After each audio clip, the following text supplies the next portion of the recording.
హరే కృష్ణ. నేను మీ దేవుని మిథున్ కుమార్. మనతో పాటు హిందూ జనశక్తి ఫౌండేషన్ చైర్మన్ లలిత్ కుమార్ గారు మనతో పాటు ఉన్నారు. నమస్కారం అండి. నమస్కారం అండి.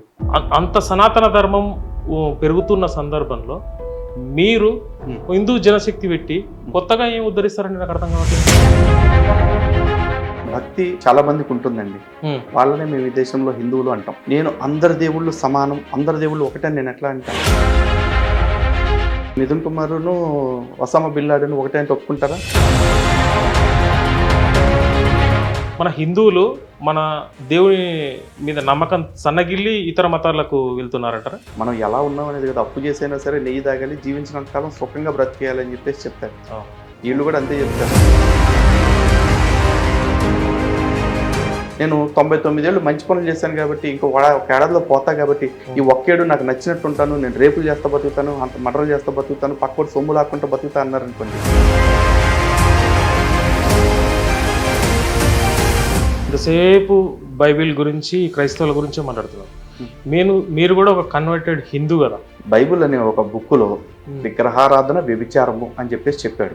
నా పద్ధతిని నువ్వు వ్యభిచారము అంటే నీ పద్ధతిని నేను అనిపించుకోవటానికి నువ్వు సిద్ధంగా ఉండాలి. మరి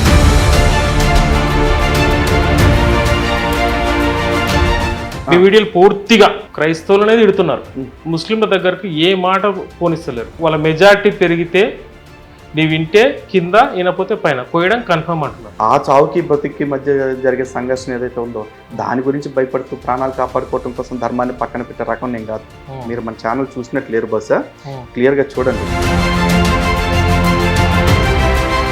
ఇప్పుడున్న మతాలు ఏవైతే ఉన్నావో హిందూ ధర్మానికి ఏ మతం వల్ల ఇబ్బంది కలగొచ్చు అంటారు భవిష్యత్తులో? హిందూ ధర్మానికి ఈ రెండు మతాల వల్ల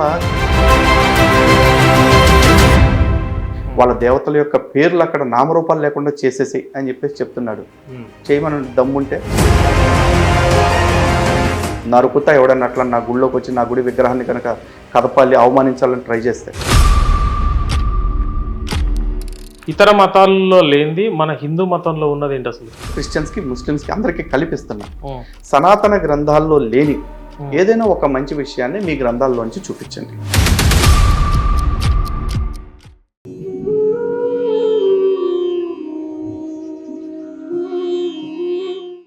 హరే కృష్ణ. నేను మీ దేవుని మిథున్ కుమార్. మనతో పాటు హిందూ జనశక్తి ఫౌండేషన్ చైర్మన్ లలిత్ కుమార్ గారు మనతో పాటు ఉన్నారు. ఆయనని అడిగి హిందూ సనాతన ధర్మం గురించి మరిన్ని విషయాలు తెలుసుకునే ప్రయత్నం చేద్దాం. నమస్కారం అండి. నమస్కారం అండి.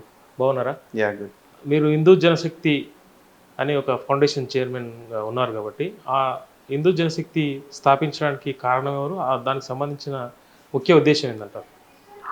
హిందూ జనశక్తికి సంబంధించి ప్రారంభం కంటే ప్రత్యేకమైన కారణం ఎవరు లేరండి. ఎందుకంటే చాలామంది ఉన్నాము స్టార్టింగ్ నుంచి కూడా. ఆల్మోస్ట్ ఒక 15-20 మంది కలిపి స్టార్ట్ చేసిన సంస్థ ఇది. సో అందరూ ఇప్పటికి కూడా కంటిన్యూ అవుతూనే ఉన్నారు. ఒకళ్ళిద్దరు కొంచెం అనారోగ్య సమస్యల వల్ల దూరంగా ఉన్నారు. కానీ సో ఉద్దేశం అంటే ఒకటే, సనాతన భారతీయ ధర్మమైన హిందూ ధర్మాన్ని పరిరక్షించుకోవటం. ఎందుకు పరిరక్షించుకోవాలి అంటే చాలామంది పెద్దవాళ్ళు ఏమంటారంటే ధర్మానికి వచ్చిన హాని ఏమీ లేదు, ఈ ధర్మానికి దేశానికి ఎటువంటి పరిస్థితుల్లో కూడా కష్టం కల్పించలేదు, ఎవరు ఏం చేయలేరు అంటారు. యుగ ధర్మం ఒకటి ఉంది. ఇది కలి ప్రభావం చేత ప్రజలందరూ కూడా పెడత్రోవని నడుస్తూ ఉన్నారు. ఇలాంటి పరిస్థితుల్లో ధర్మానికి ఎగ్జంప్షన్ ఉంటుందా అంటే ఉండట్లేదు కదా. ఈ రోజున భారతదేశం ఒకప్పుడు అఖండ భారతదేశంగా ఉంది. అఖండ భారతదేశం ఈ రోజున పాకిస్తాన్గా విడిపోయింది, బంగ్లాదేశ్గా విడిపోయింది, ఆఫ్ఘనిస్తాన్గా విడిపోయింది, ఇంకా చాలా రాజ్యాలుగా విడిపోయింది. ఇవన్నీ విడిపోవటానికి కారణం ఏంటి? అక్కడక్కడ ఆయా ప్రాంతాల్లో హిందూ జనాభా తగ్గటం లేదా ఇతర మతస్థులు వాళ్ళ మతపరమైన కోరికలుగా ఆ దేశాన్ని విడగొట్టుకుని మొక్కలుగా తీసుకుపోవటం. ఈ రోజున ఇంకా చూస్తున్నట్లయితే చాలామంది పాస్టర్లు సిగ్గుచరణ లేకుండా వీధులకెక్కి గంతులేస్తూ మాకు దేశాన్ని మొక్కలు చేసివ్వండి, మాకు ఇంకో భాగం పంచివ్వండి అని చెప్పేసి అడుక్కుంటూ ఉన్నారు. దేశం ఆల్రెడీ ఇన్ని ముక్కలైన తర్వాత మిగిలిన ఖండిత భారతం ఏదైతే ఉందో ఆ భారతాన్ని కూడా మళ్ళీ మాకు మొక్కలు చేసి అడుగుతున్నారు అంటే మరి ఇలాంటి అడ్డగాడిదలు ఉన్న చోట వాళ్ళ నుంచి నా దేశాన్ని తల్లిగా భావించే నా ధర్మాన్ని, నా దేశాన్ని తల్లిగా భావించమని చెప్పే నా ధర్మాన్ని కాపాడుకోవటం కోసం నాలాంటి వాళ్ళు ఎంతమంది పనిచేయాలి? ఎందుకంటే ఈ రోజున విదేశీ నిధులతోటి ఈ దేశంలో మత మార్పిళ్లు చేయటం కోసం, తద్వారా ప్రజల్లో దేశభక్తిని జాతీయతని తగ్గించేసి దేశం మొక్కలు చేసి ఇమ్మనంగానే అని కేరింతలు కొడుతున్న బ్యాచ్ ఎవరైతే ఉన్నారో అలాంటి వాళ్ళని తయారు చేయడం కోసం కొన్ని లక్షల మంది పనిచేస్తూ ఉన్నారు. 2019 ఎలక్షన్స్ అప్పుడు కనుక మీరు చూసినట్లయితే కాకినాడలో జరిగిన పాస్టర్ల సదస్సులో ఒక పాస్టర్ బహిరంగంగా చెప్పాడు, జగన్మోహన్ రెడ్డి గారు మేము 5 లక్షల మంది పాస్టర్లు ఉన్నాం, మా సేవల్ని మీరు గుర్తుంచుకోవాలి, మిమ్మల్ని గెలిపిస్తున్నాం అని చెప్పి అన్నాడు. 2019లోనే ఒకడు కూర్చొని మేము 5 లక్షల మంది పాస్టర్లు ఉన్నామని చెప్పాడు. నిజానికి ఒక పాస్టర్ అంటే ఆ పాస్టర్ ఒక్కడే కాదు, ఆ పాస్టర్ భార్య కూడా. ఎందుకంటే పాస్టర్ భార్యను కూడా పాస్టర్ అమ్మే అంటారు. వీడంతా మగవాళ్ళని మార్చుకుంటా వెళ్తూ ఉంటే ఆవిడ ఇళ్లలో ఉన్న ఆడవాళ్ళని మార్చుకుంటూ పోతూ ఉంటుంది. అంటే వెరసి 10 లక్షల మంది ఒక్క ఆంధ్రప్రదేశ్ తెలంగాణలోనే పనిచేస్తున్నట్టుగా మనకి ఇన్ఫర్మేషన్. వాళ్ళ పాస్టర్లు చెప్పిన లెక్క ప్రకారం 10 లక్షల మంది ఈ 2 తెలుగు రాష్ట్రాల్లో ఇంతమందిని మతం మార్చడం కోసం పనిచేస్తుంటే వాళ్ళని ఎదిరించడానికి నాలాంటి వాడు కనీసం ఒక 1000 మంది ఉండాలిగా. అలాంటి 1000 మంది తయారవ్వాలన్న ఉద్దేశంతో హిందూ జనశక్తి పనిచేస్తూ ఉంది. సార్ మీరు ఈ మాట అన్నారు కాబట్టి, అంటే వాళ్ళు మత మార్పిడి చేయడానికి వస్తున్నారు కదా మన పబ్లిక్లోకి వస్తున్నప్పుడు, మన హిందువులు మన దేవుని మీద నమ్మకం సన్నగిల్లి ఇతర మతాలకు వెళ్తున్నారంటారా? అంటే మార్కెటింగ్ టాక్టిక్స్ ఉంటాయండి. ఈ రోజున ఆరోగ్యానికి ఏది మంచిది అని చెప్పేసి ఒక 4 చాయిస్లు ఇచ్చామనుకోండి, కొబ్బరి బొండం ఒకటి పెడతాం, మజ్జిగ ఒకటి పెడతాం, థమ్స్అప్, పెప్సీ అన్నీ పెట్టేస్తాం. సో ఇప్పుడు జనాలను చూస్ చేసుకోమంటే ఏది చూస్ చేసుకుంటారు ఎక్కువ మంది అంటే థమ్స్అప్, పెప్సీ చూస్ చేసుకుంటారు. కారణం ఏంటంటే ఫ్లేవరు, 2 ప్రైస్. కానీ దాంతో వస్తున్న ఆరోగ్య సమస్యలు ఎవ్వరు పట్టించుకోరు. కొబ్బరి బొండం కొంచెం కాస్ట్ ఎక్కువ, కానీ శరీరానికి చలవ చేస్తుంది. అదేవిధంగా ఆరోగ్యపరమైన బెనిఫిట్స్ కూడా చాలా ఉంటాయి. టేస్టీగా ఉండదు అనలేము, బట్ టేస్ట్ తాగితే కానీ తెలియదు వాళ్ళకి. బట్ దాని టేస్ట్ కంటే కూడా ఈ టేస్ట్ ఇంకాస్త టెంప్టింగ్గా ఉంటుంది కాబట్టి డెఫినెట్లీ థమ్స్అప్ని లేదా ఇట్లాంటి సాఫ్ట్ డ్రింక్స్ని చూస్ చేసుకుంటూ ఉంటారు. బట్ వీటి వల్ల ఆరోగ్యానికి హాని వస్తుందా అంటే దాన్ని ఎవరు పట్టించుకోవట్లేదు. ఏదో ఉన్నంతకాలం ఉన్నాము, ఎంజాయ్ చేసేద్దాం లైఫ్ అని చెప్పేసి ఈ మధ్య చాలా మాట్లాడేస్తూ ఉన్నారు. ఇదంతా ఎట్లా ఉంటుందంటే చార్వాక సిద్ధాంతంలో ఒక మాట చెప్తారు, యావత్ జీవం సుఖే జీవేతి రుణం కృత్వా ఘృతం పిబేత్ అని చెప్పేసి చెప్తారు. అంటే మనం ఎలా ఉన్నాం అనేది కదా, అప్పు చేసైనా సరే నెయ్యి తాగాలి, జీవించినంతకాలం సుఖంగా బ్రతికేయాలని చెప్పేసి చెప్తారు నాస్తిక సిద్ధాంతాలు. వీళ్ళు కూడా అంతే చెప్తారు. వీళ్ళందరూ ఏమంటారు, ఎట్లా బతుకుతున్నాం అనేది ఇంపార్టెంట్ కాదే, చచ్చిన తర్వాత మనం పరలోకానికి వెళ్ళాలంటే ఏం చేయాలి షార్ట్ కట్లో అంటే యేసుని నమ్ముకోవాలి, బైబిల్ చెప్తున్నమాట. ముస్లింలు చెప్పే మాట ఏంటంటే అల్లాని నమ్ముకోవాలి, అంతిమ దైవ ప్రవక్తగా మహమ్మద్ గారిని ఒప్పుకోవాలి, అదేవిధంగా ఖురాన్ని అంతిమ దైవ గ్రంథంగా ఒప్పుకోవాలి. ఈ 2 కండిషన్స్ మ్యాచ్ అయితే చాలు, వీళ్ళిద్దరు పరలోకానికి బెర్త్ కన్ఫర్మ్ అయినట్టు ఫీల్ అవుతారు. కానీ సనాతన ధర్మంలో బెర్త్ కన్ఫర్మ్ అవ్వాలి పరలోకంలో అంటే లైఫ్ టైం బతికున్నంత కాలం మీరు ప్రతిరోజు మిమ్మల్ని మీరు కంట్రోల్ చేసుకుంటూ ఉండాలి. ఎందుకంటే నేను 99 ఏళ్ళు మంచి పనులు చేశాను కాబట్టి ఒక ఏడాదిలో పోతా కాబట్టి ఈ ఒక్కేడు నాకు నచ్చినట్టు ఉంటాను, నేను రేపులు చేస్తా బతుకుతాను, అంత మటర్లు చేస్తా బతుకుతాను, పక్కడు సొమ్ము లాక్కుంటా బతుకుతా అన్నారు అనుకోండి, ఆ కర్మే, ఈ కర్మే. మీరు ఎక్కడ తప్పించుకోవటానికి లేదు. బట్ క్రిస్టియానిటీలో మీకు ఆ వెసులుబాటు ఏమిస్తున్నాడు పాస్టర్ చెప్పేటప్పుడు, అరే బాబు నువ్వు 99 ఏళ్ళు నానా పాపాలు చేసుకో, చచ్చిపోవటానికి ఒక గంట ముందో లేకపోతే కొద్ది రోజుల ముందో యేసుక్రీస్తుని నా సొంత రక్షకుడిగా నేను అంగీకరిస్తున్నాను అని నువ్వు అన్నావు అనుకో, నీకు పరలోకంలో ప్లేస్ వచ్చేస్తుంది. నువ్వు భూమి మీద ఉండగా ఏం పాపాలు చేసావు అనేది కూడా ఎవరు కౌంట్ చేయరు. ఇది పాస్టర్లు స్వయంగా చెప్తున్న మాట. సో ఇదే టెంప్టేషన్స్ జనాల్లో క్రియేట్ చేసి చాలా మందికి ఉండేది ఏంటంటే పాప భీతి ప్రజలందరికీ కూడా. వాళ్ళు ఏమనుకుంటారు, తెలిసి చేస్తున్నాము, తప్పక చేస్తున్నాము, పాపాలు చేస్తూ ఉన్నాము, ఈ పాపాల నుంచి మమ్మల్ని కాపాడేది ఎవరు అని చెప్పేసి ఏదో ఒక పాయింట్ ఆఫ్ టైంలో వాటి మనసులో మదన పడతా ఉంటారు. అలాంటి టైంలో ఈ పాస్టర్లు వచ్చి ఏమంటారంటే మా యేసుని నమ్ముకో, నీకు రుణమాఫీ అయినట్టు పాపాలు మాఫీ అయిపోతాయి అని చెప్పేసి అంటారు. వీడికేంటి అది సింపుల్గా అయిపోతుంది కదా, రాయేసి చూద్దామని చెప్పేసి అనుకుంటారు. ఇంకొంతమందిని ఏం చేస్తారంటే అనారోగ్య సమస్యలతో బాధపడతా ఉంటారు పేదవాళ్ళు. వాళ్ళ దగ్గరికి వెళ్ళిపోయి, ఏమ్మా నీకు జ్వరం తగ్గట్లేదు అంటున్నావు కదా, నేను ప్రార్థన చేస్తాను, తగ్గితే మా మతంలోకి మారు, లేకపోతే నీ ఇష్టం అని చెప్పేసి అంటాడు. అంటే కొండకు వెంట్రుకేస్తున్నాడు. కర్మగాలి ఇటు ప్రార్థన చేసినప్పటికీ అడిగి తగ్గింది అనుకోండి, ప్రార్థన వల్ల తగ్గక్కర్లా, ఏ కారణం మీద తగ్గినా కూడా చూసావా మా ప్రభువుని నమ్ముకునే బట్టి దెబ్బకి జ్వరం తగ్గిపోయింది అని చెప్పేసి అంటాడు. లేదు అనుకుంటే ఏమంటాడు, ఆహా తగ్గలేదా, అయితే నువ్వు ఇంకా పూర్తిగా ప్రభువుని నమ్మలేదు కాబట్టి తగ్గలేదు, ఇంకాస్త గట్టిగా నమ్ము అని చెప్పేసి అంటాడు. మొత్తానికి ఎక్కడ చుట్టేస్తాడు, ఎటు పోయినా ఆడికి లాభమే, ఆడికి లాభం. కొండకు వెంట్రుకేస్తున్నాడు, వస్తే కొండ, పోతే వెంట్రుక, వాడిది ఏం పోయింది. ఇక 3వ బ్యాచ్ ఉంటారు, వాళ్ళు ఏం చేస్తూ ఉంటారంటే అవసరాలు. ఇప్పుడు సపోజ్ ఒక వ్యక్తి చాలా ఇబ్బందుల్లో ఉంటాడు, ఆ వ్యక్తి దగ్గరికి వెళ్ళి రారా నీకు ఇన్ని ఇబ్బందులు వస్తున్నాయి కదా, నువ్వు ఒకసారి మా చర్చికి రా అంటాడు. చర్చికి తీసుకువెళ్తాడు.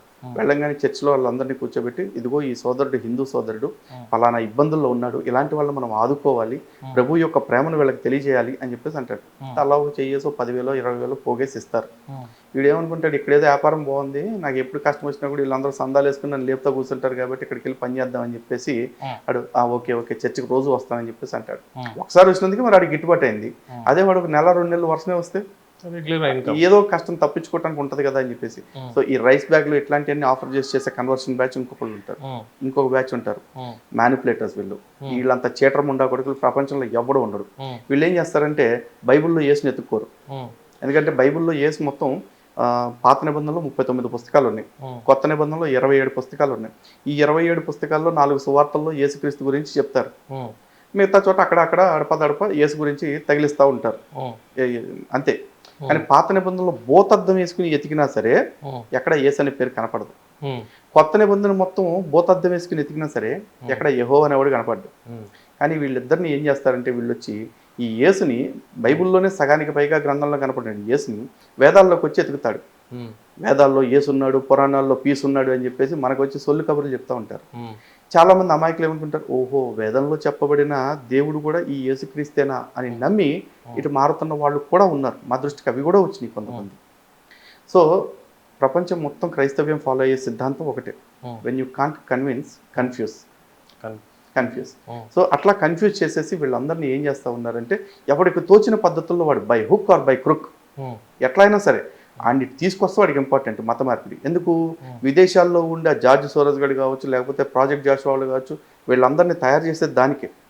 భారతదేశం మొత్తాన్ని కూడా బైబిల్ రాజ్యంగా మార్చాలి.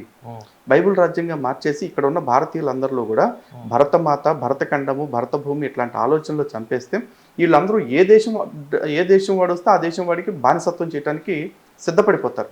ఎందుకంటే 1000 సంవత్సరాలు ముస్లింలు, ఒక దాదాపు 300 సంవత్సరాలు బ్రిటిషర్స్ మన దేశాన్ని పాలించారు, కానీ మన దేశాన్ని మార్చలేకపోయారు.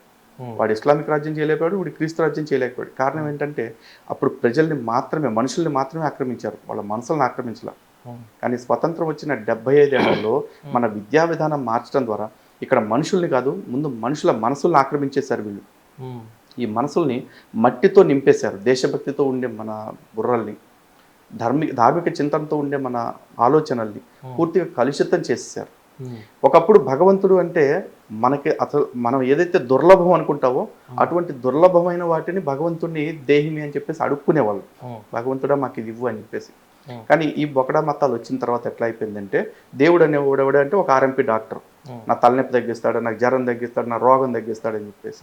అరే హాస్పిటల్కి పోయి 100 రూపాయలు ఖర్చు పెడితే డాక్టర్ తగ్గిస్తాడు కదా, డాక్టర్ని దైవంగా కొలువాలి కాసేపు. కానీ దేవుడిని ఆర్ఎంపీ డాక్టర్ని చేసేస్తున్నారు. ఇంకోటి ఉంటాడు, వాడేం చేస్తాడు, దేవుడిని తీసుకొచ్చి గారడీ విద్యలో చేసి మెజిషియన్ లాగా మార్చేస్తాడు, స్టేజ్ మీద మ్యాజిక్ షోలు చేస్తాడు చూడండి, వాడికి లాగా కూర్చోబెట్టి ఏమంటాడు, టచ్ అనగానే ఆడు పడిపోవాలి, ఇంకోసారి టచ్ అనగానే ఆడు లెగాలి. ఏంట్రా అంటే ఏమీ లేదు, మాయలు. ఇవన్నీ దేనికి? ఏదో ఒక రూపైన మోసం చేసి మత మార్పిడి చేయడానికి.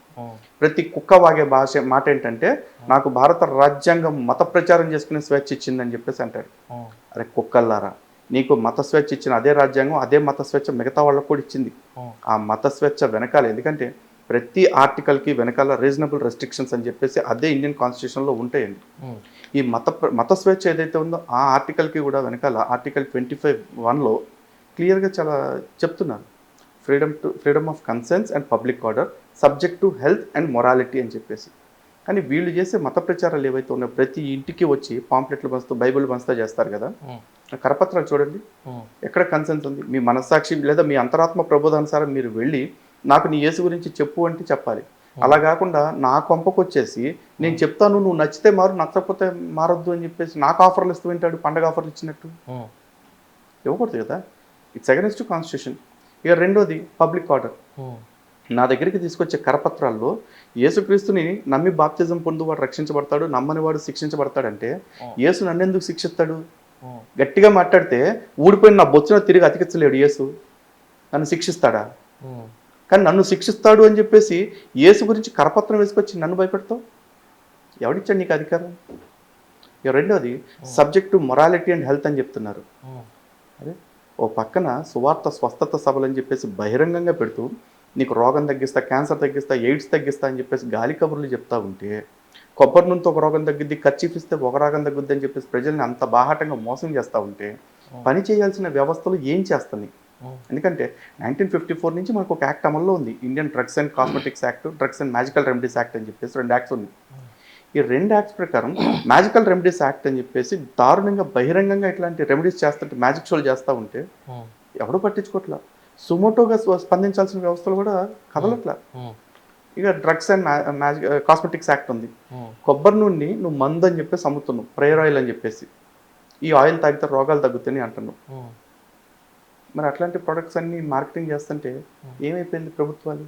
సార్ ఒక నిమిషం, మీరు ఇంతసేపు బైబిల్ గురించి క్రైస్తవుల గురించే మాట్లాడుతున్నారు. మీరు కూడా ఒక కన్వర్టెడ్ హిందూ కదా, వాళ్ళ మనోభావాలు వాళ్ళకు ఉంటాయి, మీ మనోభావాలు మీకు ఉంటాయి. ఓకే, కానీ ఎవరి మనోభావాలు వాళ్ళకు ఉన్నప్పుడు వాళ్ళని కించపరుస్తూ మాట్లాడుతున్నప్పుడు మీకు హేనీయంగా అనిపించట్లేదా? కించపరచడం అంటే ఏంటండి? ఇప్పుడు బైబిల్ అనే ఒక బుక్కులో విగ్రహారాధన వ్యభిచారము అని చెప్పేసి చెప్పాడు. నేను విగ్రహారాధికుణ్ణి. ఎవరన్నా మాట్లాడితే ఇది ఇజ్రాయెల్ వాళ్ళ గురించి చెప్పింది, మీ గురించి కాదు కదా అంటాడు. మరి ఇజ్రాయెల్ వాళ్ళ గురించి అనుకున్నప్పుడు ఆ బుక్ భారతదేశంలో ఎందుకు పంచుతున్నారు? భారతదేశంలో పంచుతూ విగ్రహారాధన వ్యభిచారం అంటే నేను ఒక విగ్రహారాధకుణ్ణి, నా పద్ధతిని నువ్వు వ్యభిచారం అంటే నీ పద్ధతిని నేను లంచ అనిపించుకోవటానికి నువ్వు సిద్ధంగా ఉండాలి. మరి నువ్వు నా పద్ధతిని విమర్శించినప్పుడు చాలా మందికి అనిపించవచ్చు కొంచెం హార్ష్గా మాట్లాడుతున్నాడు, లేదా కొంచెం ఇబ్బంది పెట్టాలా మాట్లాడుతున్నాడు అని చెప్పేసి. నేను నిజాలు మాట్లాడుతున్నానండి, యథార్థవాది లోక విరోధి అనుకోనివ్వండి. నేను ఈ రోజున ఇక్కడ కూర్చున్నప్పుడు ధర్మరక్షణ మాట్లాడుతున్నప్పుడు నేను ఆల్రెడీ చాలా మందికి విరోధం అవడానికి సిద్ధపడే కూర్చున్నా.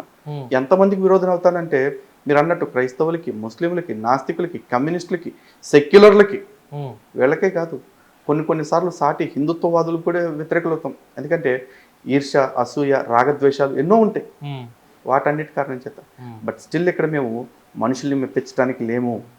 ఎందుకంటే ఈరోజు మంచి చెడు అనేది మనుషుల యొక్క ప్రవర్తన బట్టి కాదు, మనుషుల యొక్క ఇష్టాలు బట్టి నిర్ణయిస్తున్నారు. నాకు నచ్చిన వాడు ఏం చేసినా నాకు మంచే, నాకు నచ్చని వాడు ఏం చేసినా నాకు తప్పే అన్న ధోరణిలో మంచి చెడు నిర్ణయిస్తున్నారు. మనవాడు చేస్తే మనకంతా మంచి అన్నట్టు ఉంటున్నారు. కాబట్టి అలా ఒకరితో మంచి అనిపించుకోవడానికి నేను పని చేయను. నేను మంచి అనుకున్న దానికోసం నేను పనిచేస్తూ ఉన్నా. ఎందుకంటే నాకు మార్కులు వేయడానికి పైన సమవర్తి ఒకడు ఉన్నాడు, ఆయన గురించి నేను ఆలోచించుకుంటా, ఆయన దృష్టిలో ఉండే ప్రయత్నం చేస్తా. కాబట్టి నేను వాస్తవాలే మాట్లాడతాను. నేను ఇంకొకరిని కించపరుస్తున్నాను అని చెప్పేసి అంటున్నారు. ఇంకొక మాట, అదే బైబిల్ గ్రంథంలో విగ్రహారాధన చేస్తున్న వాళ్ళు నీకు కనిపిస్తే నువ్వు ఆక్రమించుకునే ప్రదేశాలు ఎవరైనా ఉంటే వాళ్ళ విగ్రహాలు అక్కడ లేకుండా చేసి, వాళ్ళ బలిపీఠాలను ధ్వంసం చేసి, వాళ్ళ దేవతల యొక్క పేర్లు అక్కడ నామరూపాలు లేకుండా చేసేసి అని చెప్పేసి చెప్తున్నాడు. చేయమని దమ్ముంటే నా గుడి దగ్గరికి వచ్చి ఒక్కొక్కడిని నరుకుతా, ఎవడన్నా అట్లా నా గుడిలోకి వచ్చి నా గుడి విగ్రహాన్ని కనుక కదపాలి, అవమానించాలని ట్రై చేస్తే, నేను ఉన్న చోట జరిగితే మాత్రం.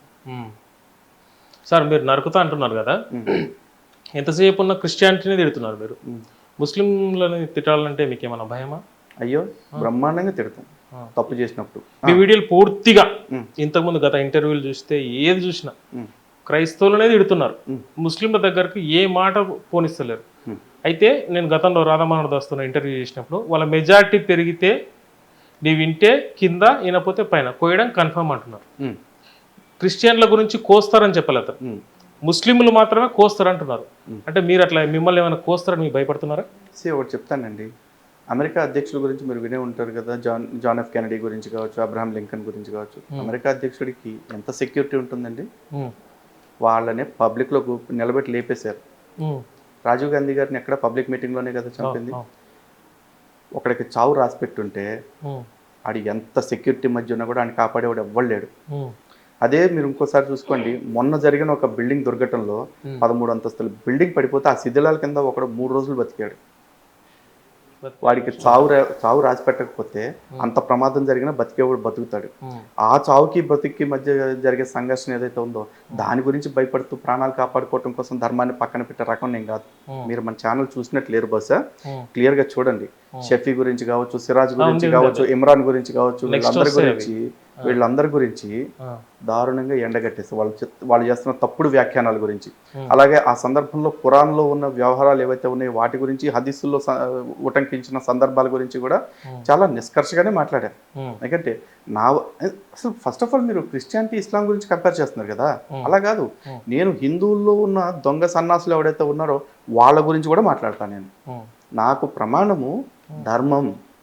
ఓకే, అధార్మికులు నా వాడైనా సరే, ఈరోజు నేను కూడా ఓపెన్ ఛాలెంజ్ ఇస్తున్నాను. లలిత్ కుమార్ అనేవాడు ఎక్కడైనా సరే హిందూ గ్రంథాలని వక్రీకరించి లేదా గ్రంథాల్లో లేని మాటలు మాట్లాడాడు అని చెప్పి ఎవరైనా నిరూపిస్తే, ఇప్పటివరకు ఎవరైనా నిరూపిస్తే ఆ తప్పుల్ని ఒప్పుకోవటంతో పాటు క్షమాపణ కూడా అడగడానికి నేను సిద్ధంగా ఉన్నా. ఎందుకంటే తెలిసి నేనే తప్పు చేయలే ఇప్పటిదాకా. ఒకవేళ తెలియకుండా నా వల్ల ఏదైనా తప్పు జరిగిందని చెప్పి ఎవరైనా నిరూపిస్తే చాలు నాకు. ఎందుకంటే ధర్మానికి లలిత్ కుమార్ కూడా అతీతుడు కాదు. అరే ధర్మానికి భగవంతుడే అతీతుడు కాదండి. భగవంతుడే తను ఏర్పాటు చేసిన చక్రం ఏదైతే ఉందో ఆ చక్రానికి లోబడి పనిచేస్తూ ఉంటాడు.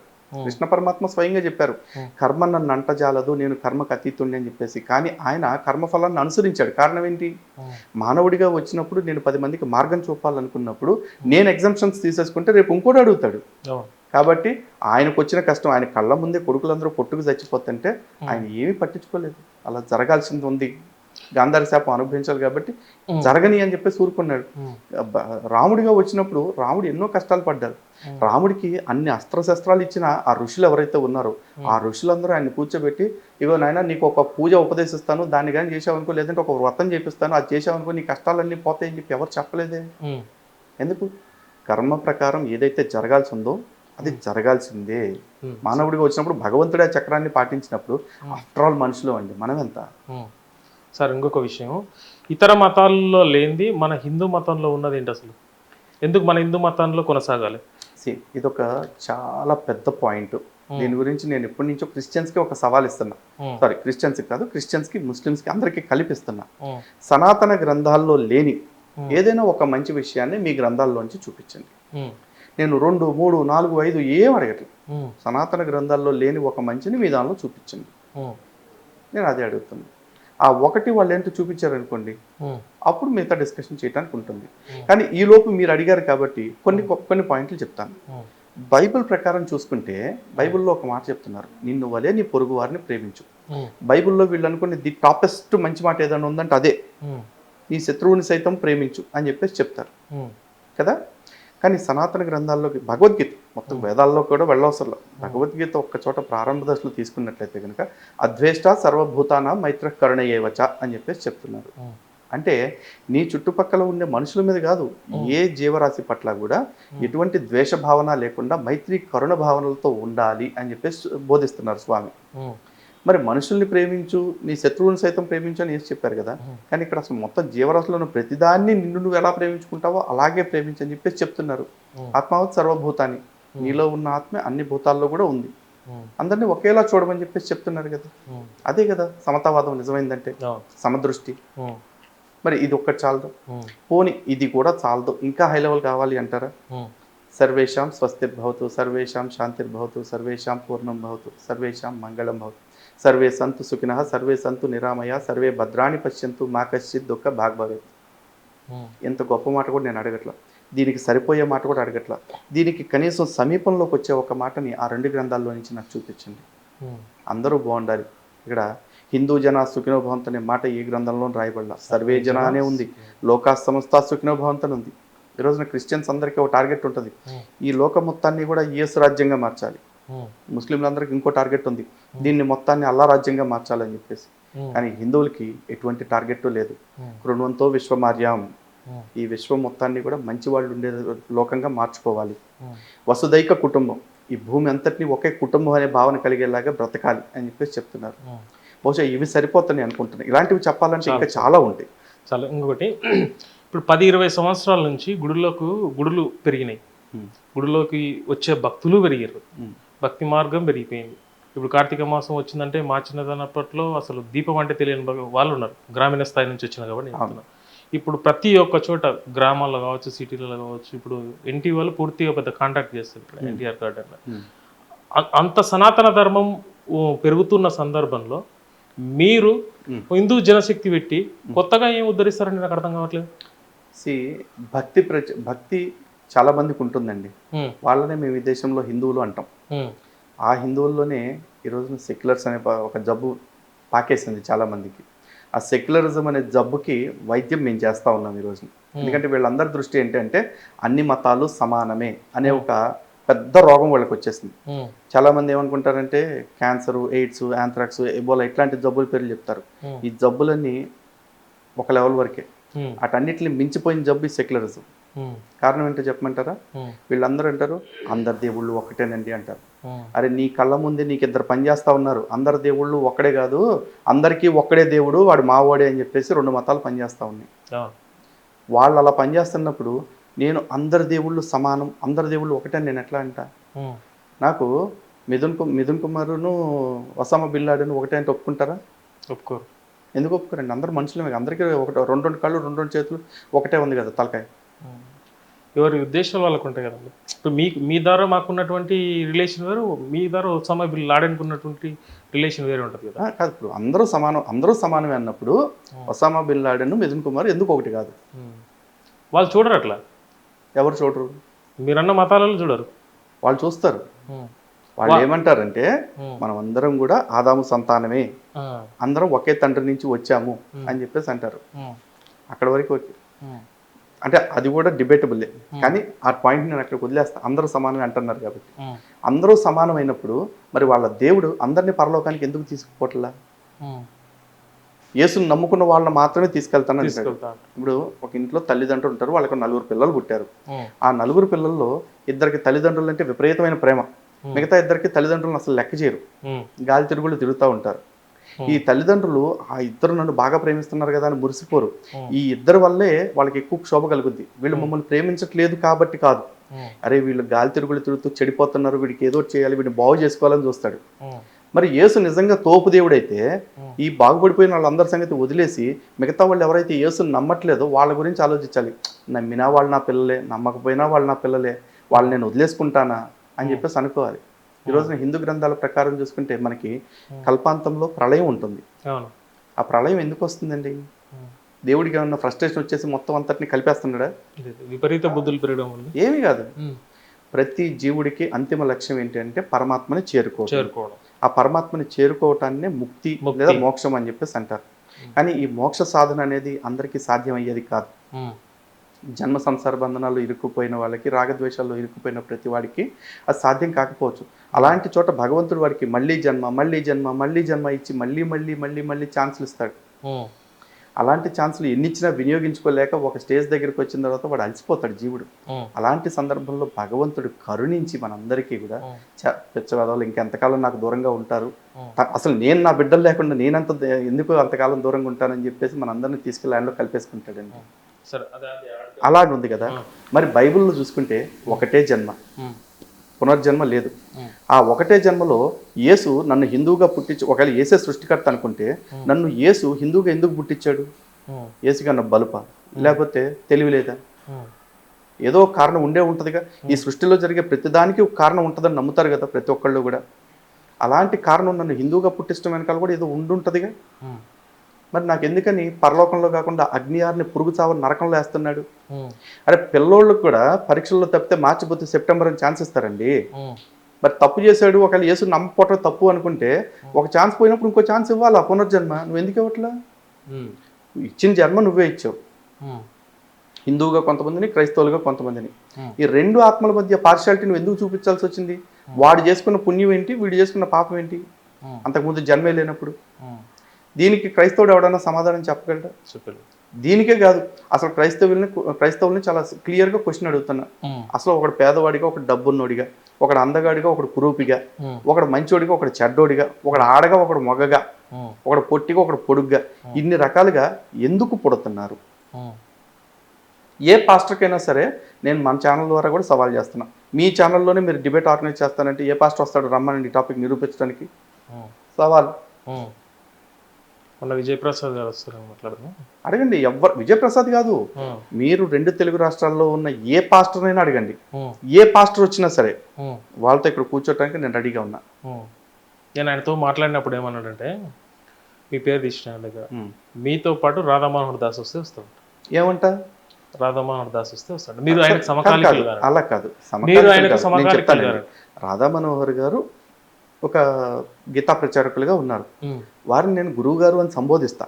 ఉమ్, అలాగే నేను గురువు గారు అని చెప్పేసి చాలా మందిని సంబోధిస్తా. అరే నా దృష్టిలో గురువు అంటే ఏంటండి, నాకు కొత్త విషయాలు నేర్పే ప్రతి వాళ్ళు నాకు గురువులే. అందులో నాకు పెద్దవాళ్ళు ఉన్నారు, నా సమకాలికులు ఉన్నారు, నాకంటే చిన్నవాళ్ళు ఉన్నారు.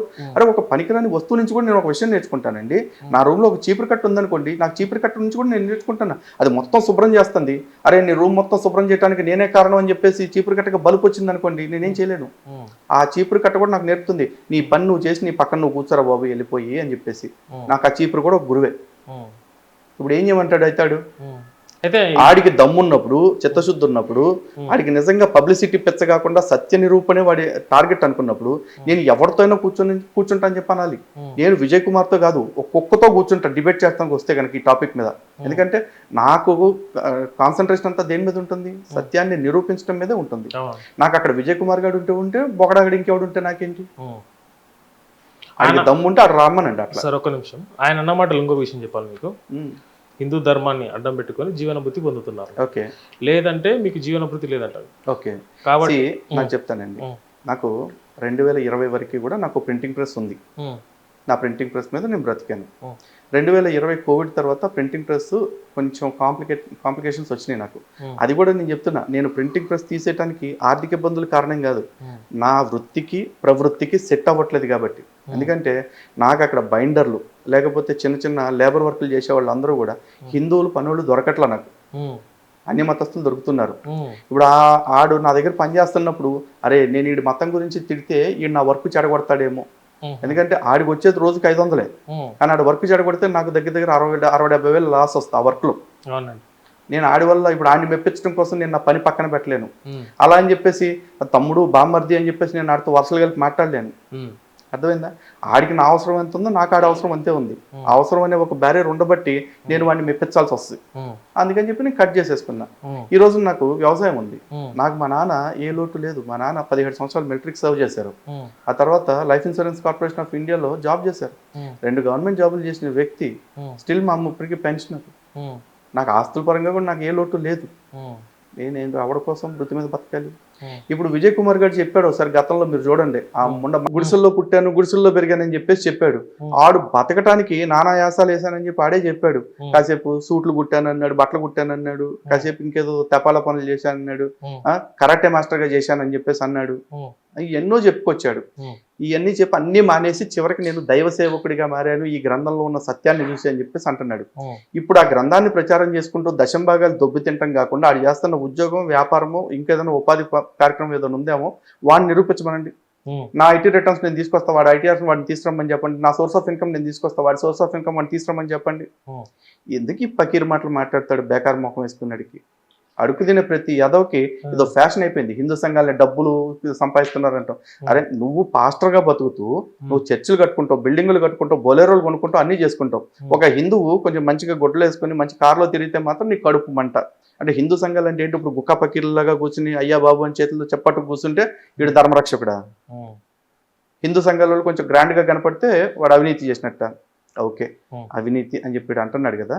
అవినీతి అంటే ఏంటో బైబిల్ ప్రకారం నేను నిరూపిస్తా, అదే హిందూ గ్రంథాల ప్రకారం నేను చూపిస్తా. బైబిల్ ప్రకారం వాడు ఏంటో చెప్పమనండి. ఇప్పుడు వాడు చేస్తున్న అవినీతి ఏంటో పాస్టర్ వృత్తిని అడ్డం పెట్టుకుని నేను నిరూపిస్తా దాన్ని. సో మాట్లాడదాం. లలిత్ కుమార్ అనే వాడితో ఛాలెంజ్ చేయాలి అంటే ఫస్ట్ ఆఫ్ ఆల్ వాడి మాట ఒకటే కాదు, మనస్సు, బుద్ధి, ఒళ్ళు అన్ని దగ్గర పెట్టుకుని మాట్లాడాలి. బికాజ్ వాడు పట్టుకున్న గ్రంథంలో లోపం ఉంది, వాడు నమ్ముతున్న మతంలో లోపం ఉంది, వాడు దేవుడు అనుకుంటున్న వ్యక్తిలో లోపం ఉంది. ఇన్ని లోపాలు ఉన్న వాళ్ళని పట్టుకుని తిరుగుతున్న వాడే అంత అహంకరించి మాట్లాడినప్పుడు, సనాతన ధర్మం అండి ప్రపంచంలోకెల్లా సర్వోత్తమ ధర్మం, సర్వోన్నత ధర్మం, సర్వోత్కృష్ట ధర్మం ఇది. దీనికి సాటి వచ్చేది ఎవ్వడూ లేడు. అట్లాంటిది నమ్ముకున్న నేను మీకు ఎంత ఉండాలంటారు? బరాబర్ ఉంటది. అది నా బలుపు కాదు, నా ధర్మం నాకు ఇస్తున్నది. ఎంత ఉంటదంటే ఒక దేశపు జెండాకున్నంత బలుపు ఉంటుంది నాకు. సరే, అది ఆడికి వదిలేద్దాం. నెక్స్ట్ క్వశ్చన్కి వెళ్దాం. మహాత్మా గాంధీ మీద మీ ఉద్దేశం ఏంటి? ఫస్ట్ ఆఫ్ ఆల్ మహాత్మా అనే పదం అతనికి ఏ విధంగా ఇచ్చారో నాకు తెలియదండి. నాకు తెలియదు, ఎవరిచ్చారో తెలియదు. అంటే రవీంద్రనాథ్ ఠాగూర్ గారు ఇచ్చారంటారు. కానీ నా దృష్టిలో మహాత్మా అనే పదానికి మా సనాతన ధర్మంలోని విష్ణు సహస్రనామంలో ఒక అర్థం చెప్తా ఉంటారు. కర్మణ్యేకం మనస్సేకం వచస్సేకం మహాత్మనః అని చెప్పేసి. అంటే మన మనసు ఏం ఆలోచిస్తుందో మన మాట అదే ఉండాలి. మనం నోటితో ఏదైతే చెప్పామో మన చేతల్లో కూడా అదే కనపడాలి. ఇదే సనాతన ధర్మం చెప్తున్న మహాత్ముడి లక్షణాలు. మరి గాంధీ దగ్గర నాకు అటువంటి లక్షణాలు చాలా సందర్భాల్లో కనపడలేదు. కాబట్టి నా దృష్టిలో గాంధీ మహాత్ముడైతే కాదు. గాంధీ గారి మీద, జాతిపిత గాంధీ మీద మీ అభిప్రాయం? అది జాతిపిత కాదు కదా. జాతికి ఎట్లా పిత అవుతాడు చెప్పండి గాంధీ? అసలు గాంధీకి జాతిపిత హోదా ఇవ్వలేదని కేంద్ర హోంశాఖ 2019 చెప్పేసింది క్లియర్ గా. ఆర్టీఐ యాక్టివిస్ట్ కి ఇచ్చిన ఇన్ఫర్మేషన్ లో జాతిపిత ఎట్లా అయ్యాడు గాంధీ? అందరిలాగా స్వతంత్ర పోరాటం ఎట్లయితే మిగతా వాళ్ళందరూ స్వతంత్ర పోరాటం ఏ విధంగా అయితే చేశారో తనకు తోచిన పద్ధతుల్లో గాంధీ కూడా చేశాడు. కాకపోతే ఎట్లయితే ఇప్పుడు కూడా రాజకీయ నాయకులు అందరూ ఒకేలా కష్టపడతారు, ఒకేలా ఖర్చు పెడతారు, ఒకేలా కంటెస్ట్ చేస్తారు. మొత్తం 175 మంది ఎమ్మెల్యేలు కంటెస్ట్ చేస్తే ఒకడే ముఖ్యమంత్రి ఎట్లా అవుతాడో అంతమంది స్వతంత్ర పోరాటం కోసం పనిచేస్తే ఒకడికి ఆ పేరు వచ్చింది. కర్మ అది, ఏం చేస్తాం? దేశం చేసుకునే దౌర్భాగ్యం అది. గాడ్సే గురించి మీ అభిప్రాయం? Godse hero always. ఒక మహాత్ముని చంపిన ఆయన్ని always hero. First of all మహాత్ముడు కాదని ఇందాకే చెప్పేశాను, మళ్ళీ మహాత్ముడు అనకండి.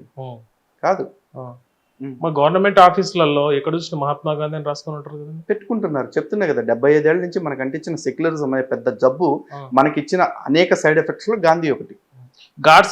గాడ్సే ఒక మానవతావాదిని చంపితే ఆయన మీకు ఎలా హీరో అవుతాడు? గాంధీ ఏ విధంగా మానవతావాదో మీరు ఒకసారి చెప్పండి. హిందూ ఇప్పుడు మామూలుగా మన స్వతంత్ర సమరయోధంలో ఆయన పాల్పంచుకున్న విధానాలే అర్థమవుతున్నాయి కదా. ఓకే, మీకు ఒక విషయం చెప్తానండి. మీరు మంచి మార్షల్ ఆర్ట్స్ బాగా ఎక్స్పర్ట్. మీ కళ్ళ ముందు ఒక నీచుడు ఒక అమ్మాయిని అత్యాచారం చేయబోతున్నాడు. మీరు వాడిని కొట్టాలని ట్రై చేస్తున్నారు. ఇక ఆపటానికి ఏం చేయలేని పక్షంలో వాడిని చంపితే తప్ప వాడు ఆగడు. మీరు వాడిని చంపుతారా? అహింస మంచిది కాబట్టి వదిలేస్తారా? చంపుతారుగా. అహింస మంచిది కదండి, గాంధీ మహాత్ముడు చెప్పిన మార్గం కదండి. అప్పుడున్న పరిస్థితి అట్లాంటిది, మళ్ళీ ఏం చేస్తారు? మరి అంతకంటే ప్రమాదకరమైన పరిస్థితుల్లో నా దేశమాతని చెరబట్టి బ్రిటిష్ కొడుకులు మరి నా దేశాన్ని పీడిస్తా ఉంటే మీరు వాళ్ళతో కొట్లాడొద్దు, వాళ్ళతో మనం కొట్టించుకుందాము, అవసరమైతే మన కడుపులు మనమే మార్చుకుంటూ నిరాహార దీక్షలు చేద్దామంటూ ఈ దేశాన్ని నపుంసకుల రాజ్యంగా మార్చాలని ట్రై చేసిన గాంధీ అనే వ్యక్తిని మహాత్ముడు మీరు ఎందుకంటున్నారు? ఈరోజు యేసు మన కోసం రక్తం చిందించాడు కాబట్టి, యేసుక్రీస్తు మన పాపాల కోసం రక్తం చిందించాడు కాబట్టి మనం అందరూ ఆయన్ని నమ్మాలి అని చెప్పేసి క్రైస్తవులు ప్రచారం చేస్తారు. ఏ బొకడాగాడు రక్తం చిందించితేనో నేను ఈరోజు ఇంత సంతోషంగా లేను. నా కోసం ఒక భగత్ సింగ్ రక్తం చిందించాడు, నేను సంతోషంగా ఉన్నా. ఓ సుభాష్ చంద్రబోస్ రక్తం చిందించాడు, నేను సంతోషంగా ఉన్నా. ఒక లాలా లజపత్ రాయ్ రక్తం చిందించాడు, నేను సంతోషంగా ఉన్నా. అరే వాళ్ళందరి రక్తానికి నేను విలువిస్తా, వాళ్ళ త్యాగానికి నేను గౌరవిస్తా. వాళ్ళని మహాత్ములు కాదు, వాళ్ళని దేవుళ్ళు అనండి, భగవంతుళ్ళు అనండి, నేను నమ్ముతా, గౌరవిస్తా. విగ్రహాలు పెట్టుకుని పూజ చేయమంటే కూడా పూజ చేస్తా. ఎందుకంటే నేను అనుభవిస్తున్న ఈ స్వతంత్రానికి నా సంతోషానికి కారణం వాళ్ళు. గాంధీ పేరు గాంధీ మాత్రం కాదు, 100% కాదు. మరి విదేశాలలో ఆయన విగ్రహాలు పెట్టి ఆయన జయంతి రోజు పూలమాలలు వేసి అర్పిస్తున్నారు కదా. గాంధీ మహాత్ముడు పనిచేసింది కాంగ్రెస్ పార్టీకి. స్వతంత్రం వచ్చిన వెంటనే అధికారంలోకి వచ్చిన పార్టీ కాంగ్రెస్ పార్టీ. వాళ్ళ పార్టీ వ్యక్తులు వాళ్ళ పార్టీ భజన చేసుకోకపోతే ఎవరు భజన చేస్తారు? చేయరు కదా. ఈరోజు వీర్ సావర్కర్ ఉన్నారు, ఎంతో మంది యోధుల్ని తయారు చేసిన వ్యక్తి, కానీ ఆయన కాంగ్రెస్ పార్టీకి విరోధి.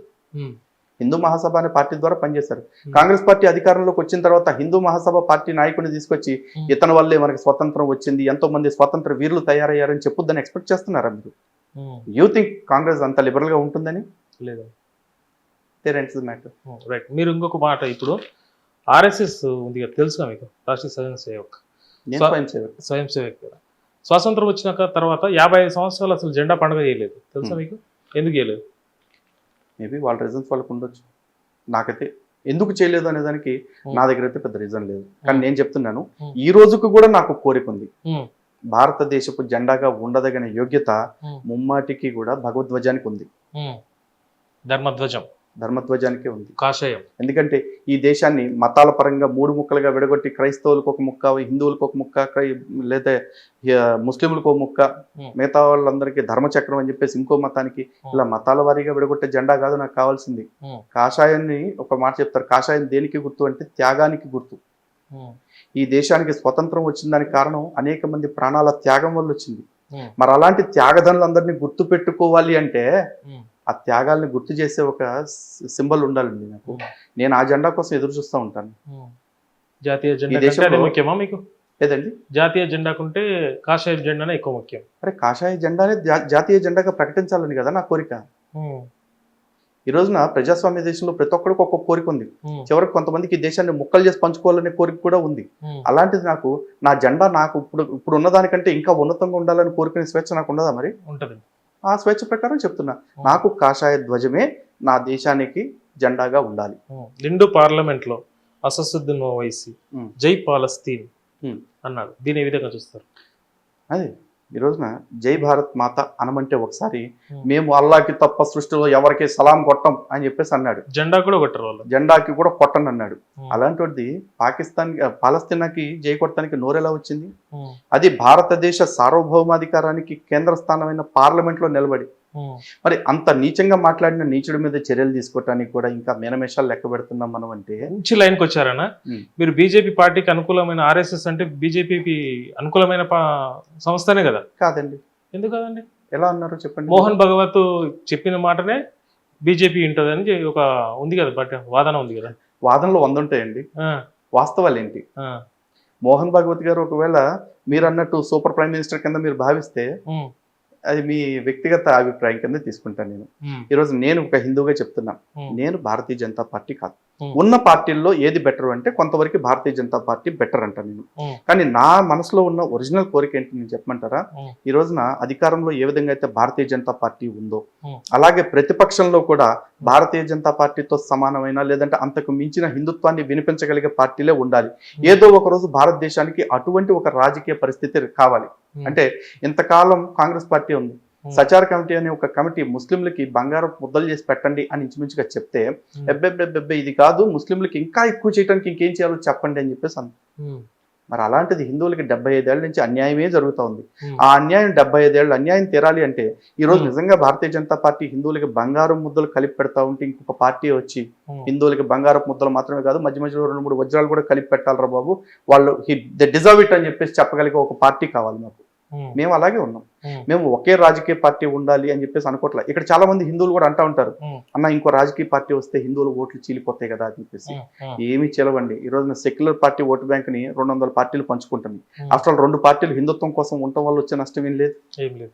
అధికారంలో హిందుత్వ పార్టీ ఉండాలి, ప్రతిపక్షంలో హిందుత్వ పార్టీ ఉండాలి, ప్రతి రాజకీయ పక్షంలో హిందుత్వవాదులు ఉండాలి. ఉమ్, మీలాంటి వారు పార్టీ పెట్టొచ్చు కదా మరి. ఆ పార్టీ పెట్టడం అనేది చిన్న విషయం కాదు. చిన్న విషయం. అంటే నా స్థాయి ఏంటి, నా శక్తి ఏంటి అనేది నాకు ఒక అవగాహన ఉంది. ఉమ్, దుప్పటి ఎంత ఉందో అంతవరకు కాళ్ళు చాపగలుగుతా అంతే. ఉమ్.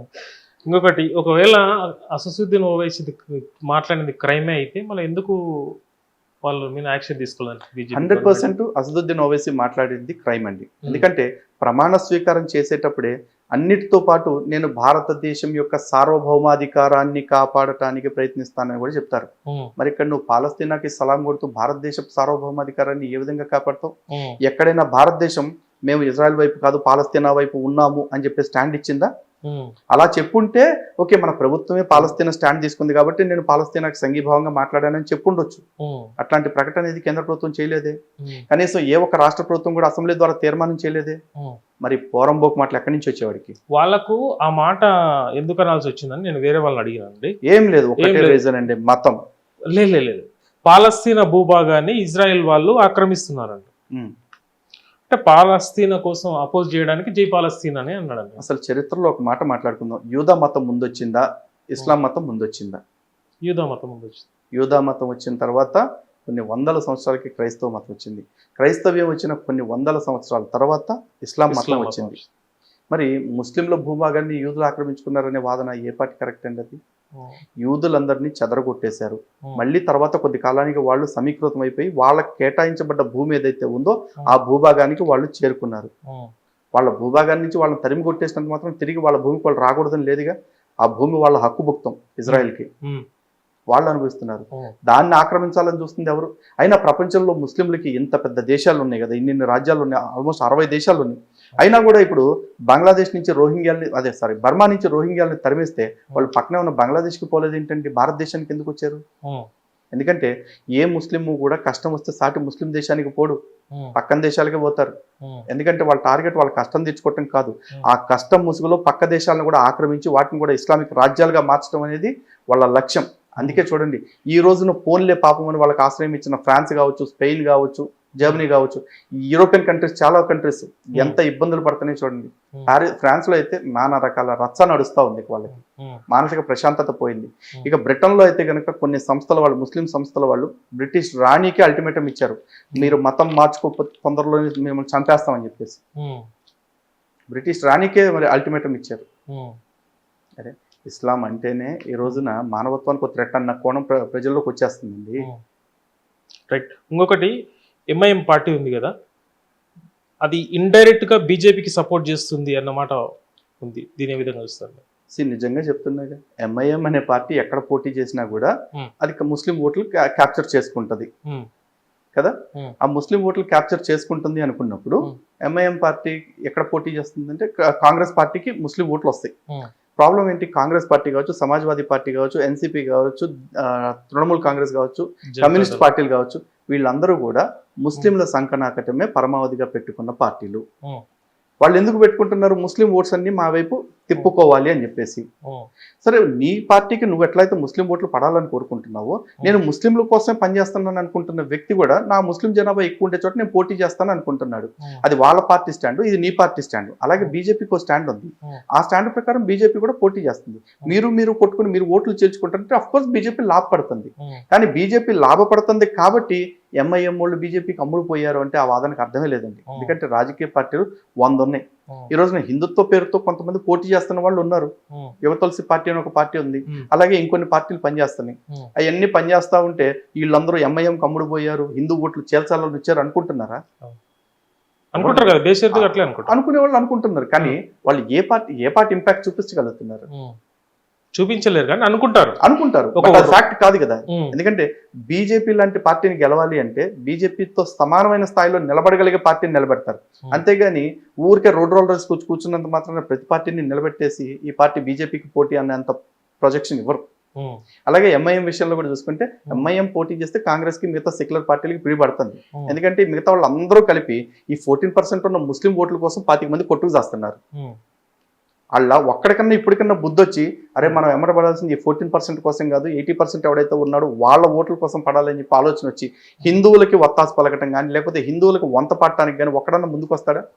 ఇప్పటికీ వాళ్ళ బుద్ధి మార్చుకోవట్లే. కారణం ఏంటంటే ఇందులో చాలా మంది హిందూ ముస్లిం ఈక్వేషన్ కంటే కూడా విదేశాల నుంచి వచ్చే ఈ ఈక్వేషన్ మీద ఎక్కువ పనిచేస్తున్నారు. కాబట్టి ప్రపంచంలో ఎక్కడ బాంబు దాడులు జరిగిన, ఈవెన్ భారతదేశంలో జరిగిన, పక్కల ఆఫ్ఘనిస్తాన్, ఇక్కడ జరిగిన, పాకిస్తాన్, బంగ్లాదేశ్లో జరిగిన, ఇక పోలీసులు ఇంకా జస్ట్ ఒక 1 or 2 hours లో ఒక గడ్డం ఉన్న వ్యక్తిని, ఒక టోపీ ఉన్న వ్యక్తిని తీసుకొచ్చి నిలబెడతారు అక్కడ.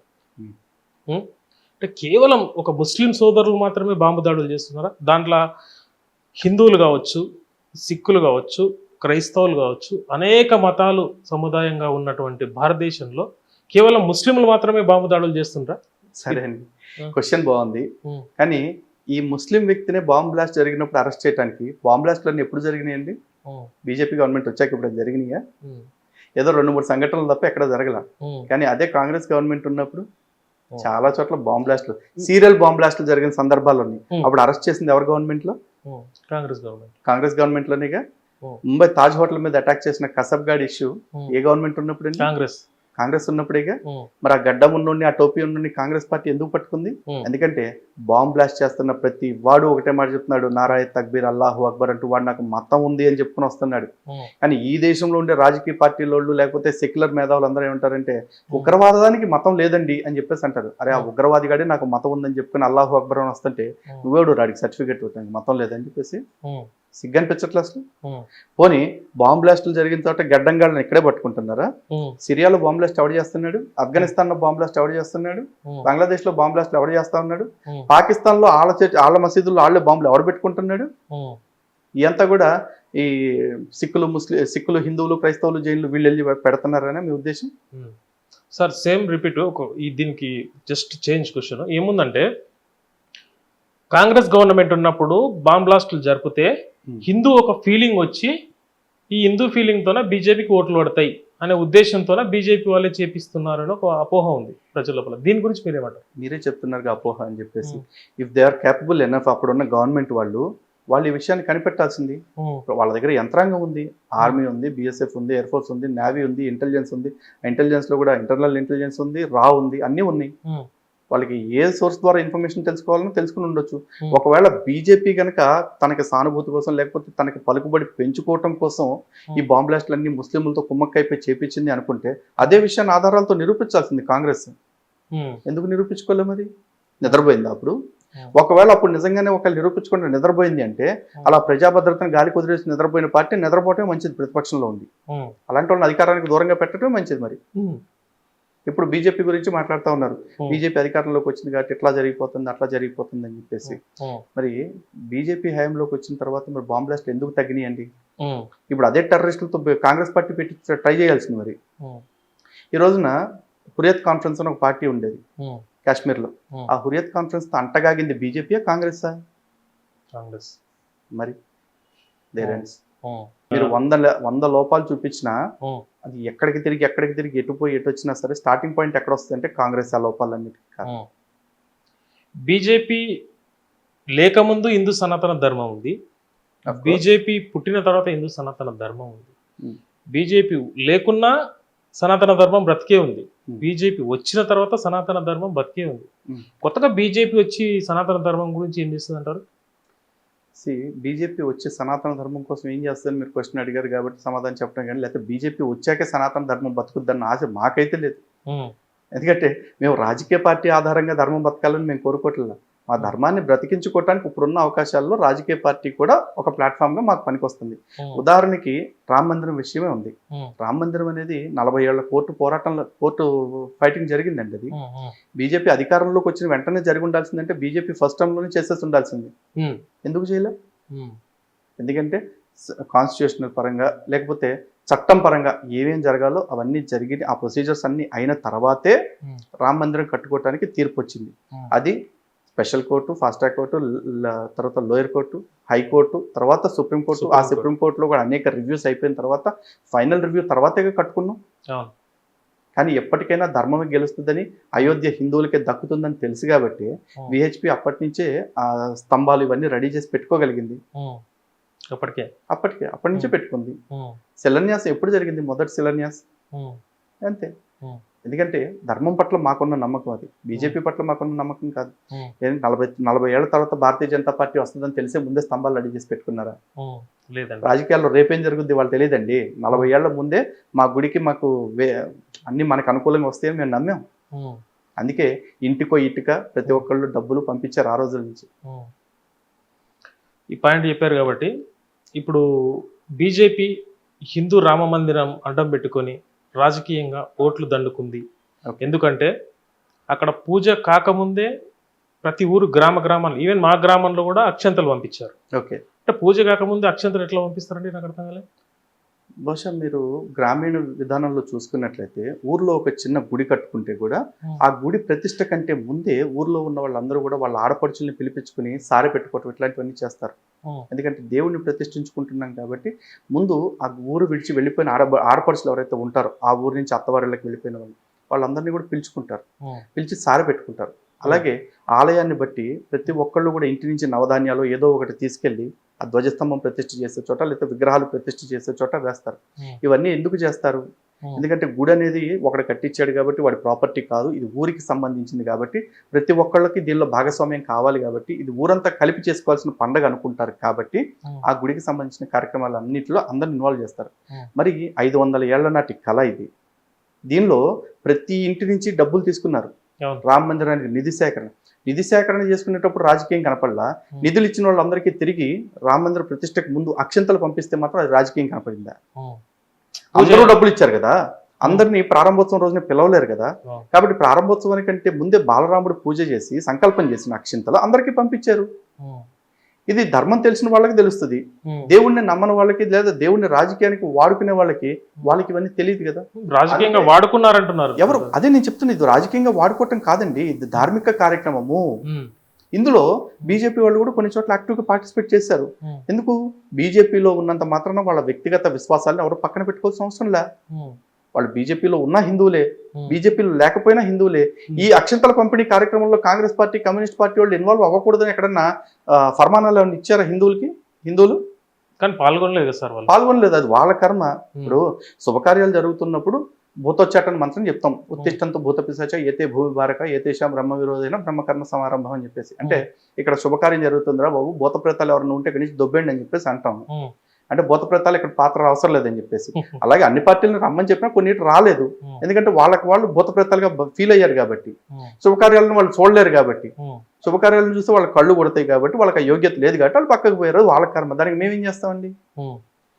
నెక్స్ట్ ఇంకో క్వశ్చన్ సార్, బంగ్లాదేశ్లో హిందువుల మీద దాడులు జరుగుతున్నాయని అంటున్నారు, అది ఫేక్ ప్రాపగండా అంటారా, అది నిజమే అంటారా? చూస్తున్నానండి, ఫేస్బుక్లో చాలా మంది చెప్తున్నారు ఫేక్ అండ్ రియాలిటీ అని చెప్పేసి. ఫేక్ న్యూస్ ఏంటంటే హిందూ దేవాలయాల మీద దాడులు చేస్తున్నారు అని చెప్పేసి. రియాలిటీ ఏంటి అంటే హిందూ దేవాలయాల మీద దాడులు జరుగుతుంటే ముస్లింలు రక్షణగా నిలబడ్డారు అని చెప్పేసి. సంతోషం, ముస్లింలు రక్షణగా నిలబడ్డారు. మరి దాడి చేస్తున్నది ఎవడు? హిందువులేనా? ఇద్దరు ముస్లింలే అంటారా? అసలు ముందు ఒకటి రక్షించడానికి నుంచున్నాడు అంటే ఇంకొకటి వల్ల ప్రమాదం వస్తుందన్న ఆలోచన ఉండబట్టే కదా. ఆ ప్రమాదం కల్పిస్తున్నది ఎవరు? అట్లా సిచ్యువేషన్ బట్టి వాళ్ళు ముందే సెక్యూర్ గా ఉండొచ్చు. దాడుల నుంచి రక్షించడానికి నిలబడ్డారు అంటున్నారు. అవును, ఎందుకు నిలబడ్డారు? అక్కడ ఉన్న సిచ్యువేషన్స్ బట్టి నిలబడ్డారు అనుకుందాం, కాసేపు దాడే జరగలేదు అనుకుందాం. దేవాలయాల దగ్గర మాత్రమే రక్షణగా నిలబడాల్సిన పరిస్థితి ఎందుకు వచ్చింది? ఆ దేశంలో హిందువులు మైనార్టీలు కాబట్టి, ఆ మైనార్టీలకి అక్కడ ఎటువంటి హక్కులు లేవు కాబట్టి, వాళ్ళకి రక్షణ సరిగా లేదు కాబట్టే కదా ఈ పరిస్థితి. అంతే. హిందూస్ ఇన్ బెంగాల్ అని చెప్పేసి 2021లోనే ఒక బుక్ రాశారు, అమెజాన్లో ఇప్పుడు కూడా దొరుకుతూ ఉంది ఆ బుక్. 2021లోనే అక్కడ హిందువులు బ్రతికేంటో చెప్పారండి. అరే, హిందూ ఆడపిల్లల్ని ఇళ్లలోకి వచ్చి లాక్కెళ్ళిపోయి అత్యాచారాలు చేసిన సంఘటనలు ఎన్నో మా దగ్గర రికార్డ్స్ ఉన్నాయండి. ఇవన్నీ వార్తలు. బంగ్లాదేశ్లో జరుగుతున్నది వాస్తవం అంటారు కాదంటారు? ఇది ఇప్పుడు హిందువుల మీద దాడులు 100% వాస్తవమే. ఒక బంగ్లాదేశ్లో ఏంటి, హిందువులు మైనార్టీలుగా ఉన్న ప్రతి చోట జరిగేది ఇది. ఈవెన్ పాకిస్తాన్లో కూడా ఇదే జరుగుతుంది. పాకిస్తాన్లో, బంగ్లాదేశ్లో, ఆఫ్ఘనిస్తాన్ లాంటి మతపరమైన రాజ్యాల్లో హిందువులు మతపరమైన హింసని ఎదుర్కొంటున్నారు కాబట్టే కదా ఈరోజు సిఏఏ అనే ఒక చట్టాన్ని తీసుకురావాల్సి వచ్చింది. మీరు బంగ్లాదేశ్లో హిందువులపై దాడి కరెంట్ అఫైర్స్ గా జరుగుతున్నది కాబట్టి మీ సంస్థ తరపున ఏ ఒక్క ఛానల్లో కానీ ఎక్కడ కూడా ఖండించలేదు కదండి? మరి ఎందుకు లేదండి? ఇంకా లేదు. నాకు యాక్చువల్లీ నా షెడ్యూల్స్ నాకున్నాయి, నా కార్యక్రమాలు నాకున్నాయి. అండ్ బంగ్లాదేశ్ ఇష్యూ మీద నేను స్పందించకపోతే హిందూ సమాజం మొత్తం స్పందించినట్టు కాదు. లలిత్ కుమార్ ఒక్కడే హిందూ సమాజం లేదండి. కాదు చెప్తున్నాను. లలిత్ కుమార్ ఒక్కడే హిందూ సమాజం కాదు. ఇప్పుడు మీరు క్వశ్చన్ అడిగారు, నేను ఈ సందర్భంగా టాపిక్ వచ్చింది కాబట్టి సమాధానం చెప్పాను. లేదంటే నాకు నిజంగా నాకున్న షెడ్యూల్స్లో నాకు, ఎందుకంటే మత మార్పిడి ఒక ఎజెండా ఉంది, లవ్ జిహాద్ ఇష్యూస్ నాకు ఉన్నాయి, దాంతోపాటు దొంగ స్వామీజీలకు సంబంధించిన దొంగ మార్కెటింగ్ ఏజెంట్లు ఎవరైతే ఉన్నాడో, మత మార్కెటింగ్ ఏజెంట్లు, వాళ్ళకి సంబంధించిన వ్యవహారాలు ఇవన్నీ ఉన్నాయి. దీంతో పాటు కొంతమంది పాస్టర్స్ తో కూడా ఇష్యూస్ జరుగుతూ ఉన్నాయి. నా ఫ్రేమ్ లో నేను వెళ్తా ఉన్నా. నేను మాట్లాడిపోయినంత మాత్రం వాయిస్ ఆగిపోలే. నేను లేకపోయినా బంగ్లాదేశ్ ఇష్యూ మీద మాట్లాడుతున్న జాతీయవాదులు చాలా మంది ఉన్నారు. వాళ్ళందరూ కూడా మా మిత్రులే. అందరూ ఒకే ఇష్యూ మీద ఉండిపోవాల్సిన అవసరం లేదు. డైవర్సిఫైడ్ గా వెళ్లాల్సింది తప్పదు. ఎందుకంటే ఒక శత్రువు తర్వాత ఇంకో శత్రువుతో యుద్ధం చేసే అంత పరిస్థితి ఇప్పుడు లేదు. అట్ ఏ టైం అందరూ అన్ని పక్కల నుంచి యుద్ధాలు చేయాల్సింది. ఇంకొకటి సార్, ఇప్పుడు మీరు హిందూ జనశక్తి పెట్టారు కదా, కేవలం హిందూ ధర్మం కోసమే పనిచేస్తారా, లేదా హిందువుల్లో ఉన్నటువంటి పేదవారి కోసం కానీ, హిందువుల్లో ఉన్నటువంటి యువకులు ఉపాధి కోసం కానీ ఏమైనా హెల్ప్ చేస్తారా? లేదండి, యాక్చువల్లీ ఈ సేవా కార్యక్రమాలు వీటి విషయంలో చేస్తుంటాం, కానీ మేము చేసే సేవా కార్యక్రమాలు చాలా చిన్నవి. మాకు అంత స్థాయి లేదు, అంత స్తోమత లేదు. కారణం ఎందుకంటే మాకు కార్యాలయ నిర్వహణ కావచ్చు, లేకపోతే మా కార్యక్రమాల నిర్వహణ కావచ్చు, కార్యాచరణ ముందుకు తీసుకెళ్తానికి కావచ్చు, మాకున్న నిధులు ఏవైతే ఉన్నాయో అవి దానికే సరిపోతా ఉన్నాయి. ఈ రోజున అన్ని కాస్ట్లు పెరిగిపోయినాయి. మీకు తెలుసు, ఏదైనా ఒక సమస్య వచ్చిందంటే ఇక్కడ నుంచి ఒక ఊరికి వెళ్ళాలి అంటే ఆ పెట్రోల్ కాస్ట్ పెరిగిపోయింది, దారిలో టోల్ ట్యాక్స్లు పెరిగిపోయినాయి, మనుషులు 10 మంది మాతో పాటు వస్తున్నారు అంటే వాళ్ళకి ఏర్పాట్లు చేయాలి కదా, ఆ ఖర్చులు పెరిగిపోయింది. లేదు, అవేర్నెస్ కల్పించడం కోసం కరపత్రాలు, స్టిక్కర్స్ ఒక ప్రింట్ చేయాలంటే ఆ ప్రింటింగ్ కాస్ట్లు కూడా పెరిగిపోయింది. ఉన్న ఖర్చుల్లో మేము అవి మీట్ అవటమే గగనంగా ఉంది. ఇది కాకుండా ఇప్పుడు కొత్తగా సేవా కార్యక్రమాలు ఇవన్నీ పెట్టుకుని లేని కొత్త రిస్కులు పెట్టుకునే ఆలోచన మాకైతే ఏం లేదు. కేవలం అవేర్నెస్ కల్పించడమే ప్రస్తుతానికి. Awareness, we're fighting. ఇప్పుడు తిరుమల తిరుపతి దేవస్థానం విషయంలో కావచ్చు, శ్రీశైలం టెంపుల్ విషయంలో కావచ్చు, ఇతర టెంపుల్స్ విషయంలో కావచ్చు, యాదాద్రి విషయంలో కావచ్చు, మేము అన్ని కేసులు వేస్తా ఉన్నాం. అక్కడ ఈ కోర్టు ఫీజులు అన్ని కూడా మేము డబ్బులు కట్టి చేయించుకుంటున్నాం. మేము ఉచితంగా వచ్చే ఏ లాయర్ని నమ్ముకోవట్లే. ఎందుకంటే ఉచితంగా వస్తున్న లాయర్లు 1-2 వాయిదాల తర్వాత ఆ విసుగంతా మా మీద చూపిస్తుంది. తిరుమల తిరుపతి దేవస్థానం ఉన్నారు కాబట్టి రీసెంట్లీ అక్కడ అన్ని మతాలది స్టిక్కర్ ఉంటే మీరు చేయించారు కదా, కేవలం మీ సొంత డబ్బులతో చేయించారా, లేకపోతే ఓన్ డబ్బు? అంటే ఓన్ డబ్బులు ఇన్ ద సెన్స్ మన హిందూ జనశక్తి సంస్థకి దాతల ద్వారా వచ్చిన విరాళాల నుంచి మేము అక్కడ ప్రయాణాలు చేయడం జరుగుతుంది. అంటే అక్కడ గవర్నమెంట్ నుంచి మీకు ఎలాంటి సాయం అందలేదా?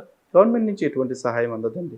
ఆ, ప్రభుత్వాలు మాత్రమే మారుతున్నాయి, ఉమ్, రాజకీయం మారదు. ఎప్పటికీ గుర్తుపెట్టుకోండి, ఏ పార్టీ వచ్చినా రాజకీయం అదే జరుగుద్ది. మైనారిటీల బుజ్జగింపు.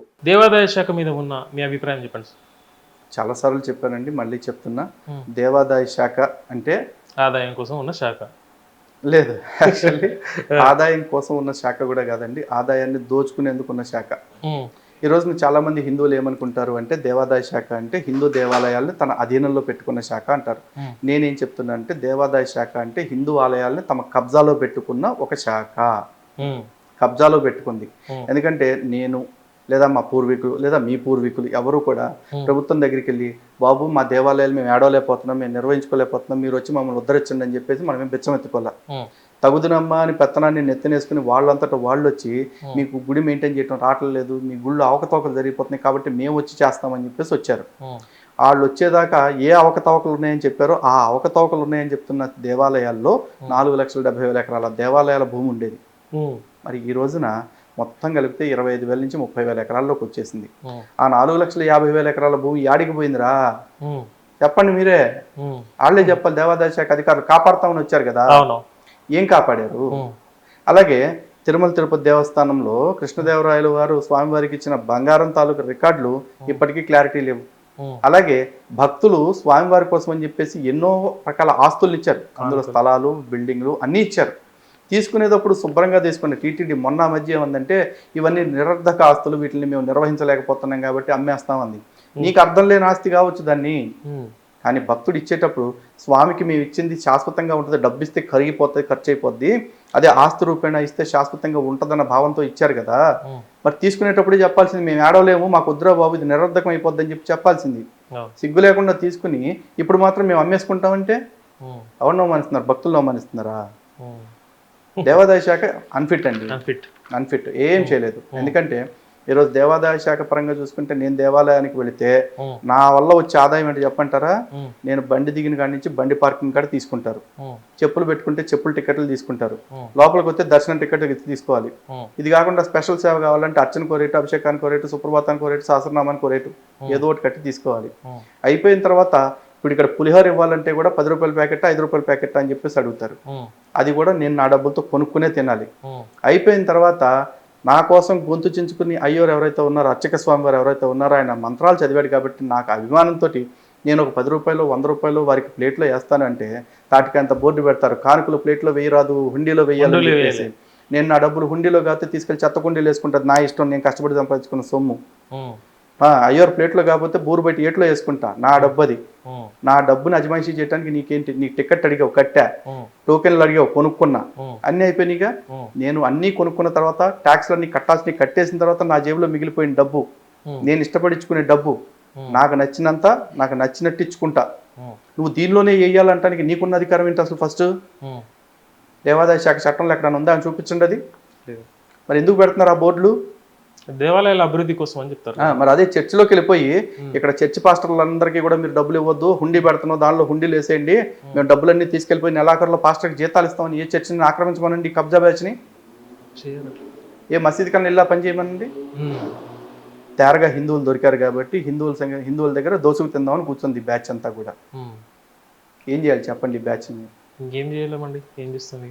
అట్లీస్ట్ జనాలు ఈ నిజాలను అర్థం చేసుకోవాలి, మార్పు చెందాలి. ఇంకోటి సార్, ఇప్పుడు రాధామోహన్ దాస్ గారితో ఇంటర్వ్యూ చేసినప్పుడు భాగ్యలక్ష్మి అమ్మవారి దగ్గర వెళ్ళి మీది ఒక్కడ పోయి భజన చేసి బయటికి వస్తే నీకు పద్మశ్రీ అవార్డు ఇప్పిస్తాను నాకు చెప్పారు. అంటే ఒక్కరు వెళ్ళి భజన చేయలేమంటారు అక్కడ?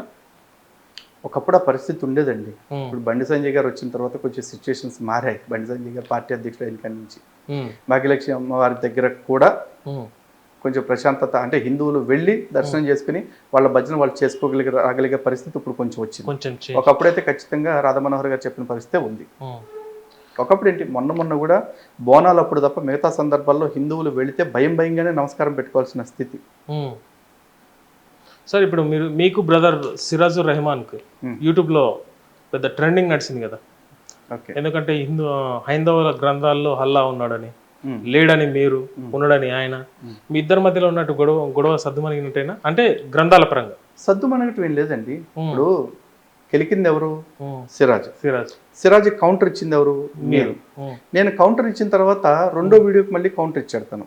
ఆ రెండో వీడియో తర్వాత వరుసనే 2 కౌంటర్లు ఇచ్చారు. 2 కౌంటర్లు ఇవ్వగానే మూడో వీడియో పెట్టేసి దానికి సమాధానం చెప్పలేక నేను ఇచ్చిన పాయింట్లకి, ఎందుకంటే వేదాలను వక్రీకరించి తప్పుడు మాటలు మాట్లాడాడు సిరాజ్. ఆ వేదాల్లో ఉన్న వాస్తవం ఇదిరా బాబు అని చెప్పేసి సిరాజ్కి నేను చూపించాను. ఫస్ట్ వీడియోలో సిరాజ్ గారు అని నేను చాలా మర్యాదగా మాట్లాడితే లలిత్ కుమార్ అంటూ దీర్ఘాలు తీశాడు. దాంతో నన్ను లలిత్ కుమార్ అంటే నేను సిరాజు అని అంటా, నువ్వు యామయ్య అంటే నేను యారా అని కూడా అంటా. నువ్వు 1 మెట్టు దిగటం మొదలెడితే నేను 10 మెట్లు దిగటానికి రెడీగా ఉన్నా. అంట బరాబర్ అంట. నేను తెగేదాకా లాగటానికి సిద్ధంగా ఉంటే ఏ విషయంలో అయినా. ఎందుకంటే ఆ బలుపు నాది కాదు, నా ధర్మానికి ఉన్న దాన్ని ఏమంటారు జ్ఞానం. అది నా ధర్మంలో ఉన్న జ్ఞానాన్ని ఎవడన్నా వక్రీకరించి తప్పుడు మాటలు చెప్తుంటే నేను ఎట్లా ఊరుకుంటా? 2 కౌంటర్లు చూపించేసి గ్రంథాల్లో ఉన్న వాస్తవాలు చూపిస్తే సిరాజ్ నాకు శుద్ధులు చెప్పాడు. లలిత్ కుమార్ ఖురాన్లో ఈ విధంగా ఉంది, సంస్కారవంతులతోనే మాట్లాడాలి, సంస్కారవంతంగా మాట్లాడాలని ఉంది అని చెప్పి అన్నాడు. ఓకే, నీ ఖురాన్లో ఉందంటే అది ఎవడు పాటించాలి? ముస్లిం అయినా నువ్వు పాటించాలి. కాబట్టి నువ్వు నాతో సంస్కారవంతంగా మాట్లాడు. మాకెలా ఉంది? యస్మిన్ యథావర్తతే యో మనుష్యాః తస్మిన్ తథావర్తితవ్యం స్వధర్మః. ఎవడు నీతో ఎలా మాట్లాడతాడో నువ్వు వాడితో అలాగే మాట్లాడాలని ఉంది. నువ్వు నన్ను యారా అని మాట్లాడిన తర్వాత నేను యారా అయింది పోరంబోక్ అని కూడా మాట్లాడతాను. నేను అలా మాట్లాడే పరిస్థితి తేకుండా ఉండాల్సిన బాధ్యత నీది. అండ్ నీ ఖురాన్లో చెప్తుంది అంటున్నావు సంస్కారవంతంగా మాట్లాడని చెప్పేసి, అంత సంస్కారవంతమైన ట్రిప్లెక్స్ లాగా నువ్వు నాతో మాట్లాడాలా? నువ్వు నాకు శుద్ధులు చెప్పకూడదు, నీ ఖురాన్ని పాటించుకొని నాకు అసలు చెప్పకూడదు. ఇంకోటి ఆయన ఆ టైంలో ఏదో రంజాన్ మాసంలో ఈ బేకారు హిందువుల గురించి అన్నాడుగా మరి ఛాలెంజ్. మళ్ళీ తర్వాత మొన్న కూడా చెప్పాను, రంజాన్ అయిపోయింది, రంజాన్ టైంలో ఈ బేకార్ మాటలన్నీ నేను చదవటానికి ఇష్టపడట్లేదు, వేదాల గురించి మాట్లాడాడు. అసలు వేదాలు బేకార్ అయితే మరి వినాయక మండపాల్లోకి వెళ్ళి సిగ్గు లేకుండా ప్రసంగాలు ఎట్లా ఇచ్చాడు? వేదాల్లో ఉన్నది కూడా ఆ పరమాత్ముడు గురించి అని చెప్పి సిగ్గు లేకుండా ఎట్లా మాట్లాడాడు? వేదాల్లో ఉన్న వేదాలు కూడా విగ్రహారాధన నిరసిస్తున్నాయంటూ వేదం ప్రమాణంగా తీసుకుని ఏ విధంగా మాట్లాడాడు? అయిపోయింది. నేను రంజాన్ తర్వాత నీకు అంత చూపిస్తా సినిమా అని చెప్పేసి అన్నాడు. రంజాన్ అయిపోయి 3 నెలలు అయిపోయింది, ఏదిరా బాబు సినిమా? మీరు డిబేట్కి రెడీనా? నేను డిబేట్కి రెడీగా ఉన్నా కదా. సార్ మాట్లాడొచ్చు, బ్రహ్మాండంగా మాట్లాడచ్చు ఎనీ టైం.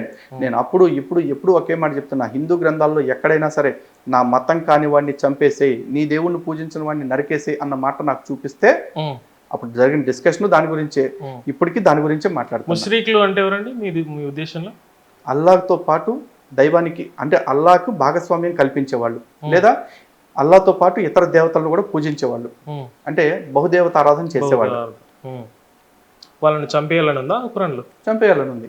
ఆ మాట చూపిస్తే తను ఏమన్నాడు, ఇది ఆనాటి అరబ్బుల కోసం రాయబడింది అన్నాడు. ఓకే, ఆనాటి అరబ్బుల కోసం రాయబడింది అయితే మరి ఇండియాకి వచ్చేప్పుడు ట్రిమ్ చేయాల్సింది ఆ మాటలో. నీకు ఇండియాకి అవసరం లేదని చెప్తున్నాడుగా, మరి అరబ్బులకు రాసింది ఇక్కడికి తీసుకొచ్చి చెప్పాల్సిన అవసరం ఏంటి మనకి?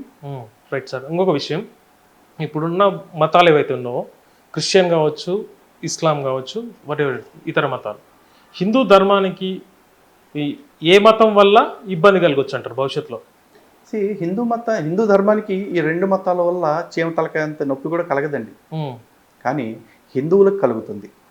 ఎందుకంటే హిందువులు ధర్మభ్రష్టత్వం పొందుతున్నారు. హిందువులు ఎలా అయిపోయారంటే ఏ పాపాలు చేసినా పర్లేదు, లాస్ట్లో దేవుడు ప్రభుత్వాలు రుణమాఫీ లాగా దేవుడు వచ్చి పాపాలు మాఫీ చేస్తాడంట అని చెప్పేసి అంటున్నారు. అసలు క్రైస్తవ్యం కంటే దారుణమైన మతం ఇంకోటి ఉంటుందండి. ఎవరినో మనిషిని బలిస్తే నా పాపాలు పోతాయి అనుకుని చెప్పేసి ఒక రక్తం బలిచ్చారు. యేసుక్రీస్తు అది నరబలి చెప్పాలంటే గట్టిగా మాడితే, మన పాపాల కోసం యేసుని బలి ఇవ్వటం అంటే నరబలి అంటారు కదా. మరి అట్లాంటి నరబలిని ఎంకరేజ్ చేస్తున్న వీళ్ళందరూ కూడా శాంతి దూతలని చెప్పుకుంటున్నారంటే సిగ్గుండాలి కదా అసలు అనుకోవటానికన్నా సరే. ఏ మతం వల్ల ఇబ్బంది లేదంటారా? ఏ మతం వల్ల ధర్మానికి ఇబ్బంది లేదు. ఎందుకంటే మనుషులు పాటించినా పాటించకపోయినా ఈ సృష్టి చక్రం ఇలాగే నడుస్తుంది. ఎందుకంటే ఈ సృష్టికి కూడా ఒక ధర్మాన్ని ఏర్పాటు చేసేసాడు భగవంతుడు, దాన్ని మీరు ఎవడూ నడుచుకోలేడు. కానీ మనుషులు ధర్మభ్రష్టత్వం వైపు నడుస్తూ ఉన్నారు. మనుషులు కలిపురుషుని అక్రమ సంతానం వైపు ఆకర్షితులు అవుతున్నారు, కలి ప్రభావాన్ని పడిపోతున్నారు. కాబట్టి ఆ మనుషుల్ని తిరిగి ధర్మ మార్గం వైపు నడిపించుకునేలాగా చేయటం మీలాంటి వాళ్ళందరూ బాధ్యత. ఇంకోటి సార్, హిందూ సనాతన ధర్మంలో జ్యోతిష్యులు ఉన్నారు కదా ఈ మధ్యలో. అవునండి. అప్పుడే పుట్టిన పాప కానుంచి నిన్న నాగ చైతన్య గురించి కూడా ఒక వేణుస్వామి అని ఒకతను, ఒక ఆస్ట్రాలజరు, శుభమానవులు ఎంగేజ్మెంట్ చేసుకుంటే విడిపోతారని ఒకటి ఇస్తాడు. చిరంజీవికి మనవరాలు పుట్టిందంటే క్లింకార గురించి ఒకటి చెప్తాడు. ఇంకొకటి ఆయన పూజ విషయంలో మాంసాహారం నివేదన చేస్తాం, మద్యం పెడతాం, అని చెప్తున్నాడు కదా. ఇలాంటి విషయాలు హిందువులు హింసావాదులు కాదు కదా.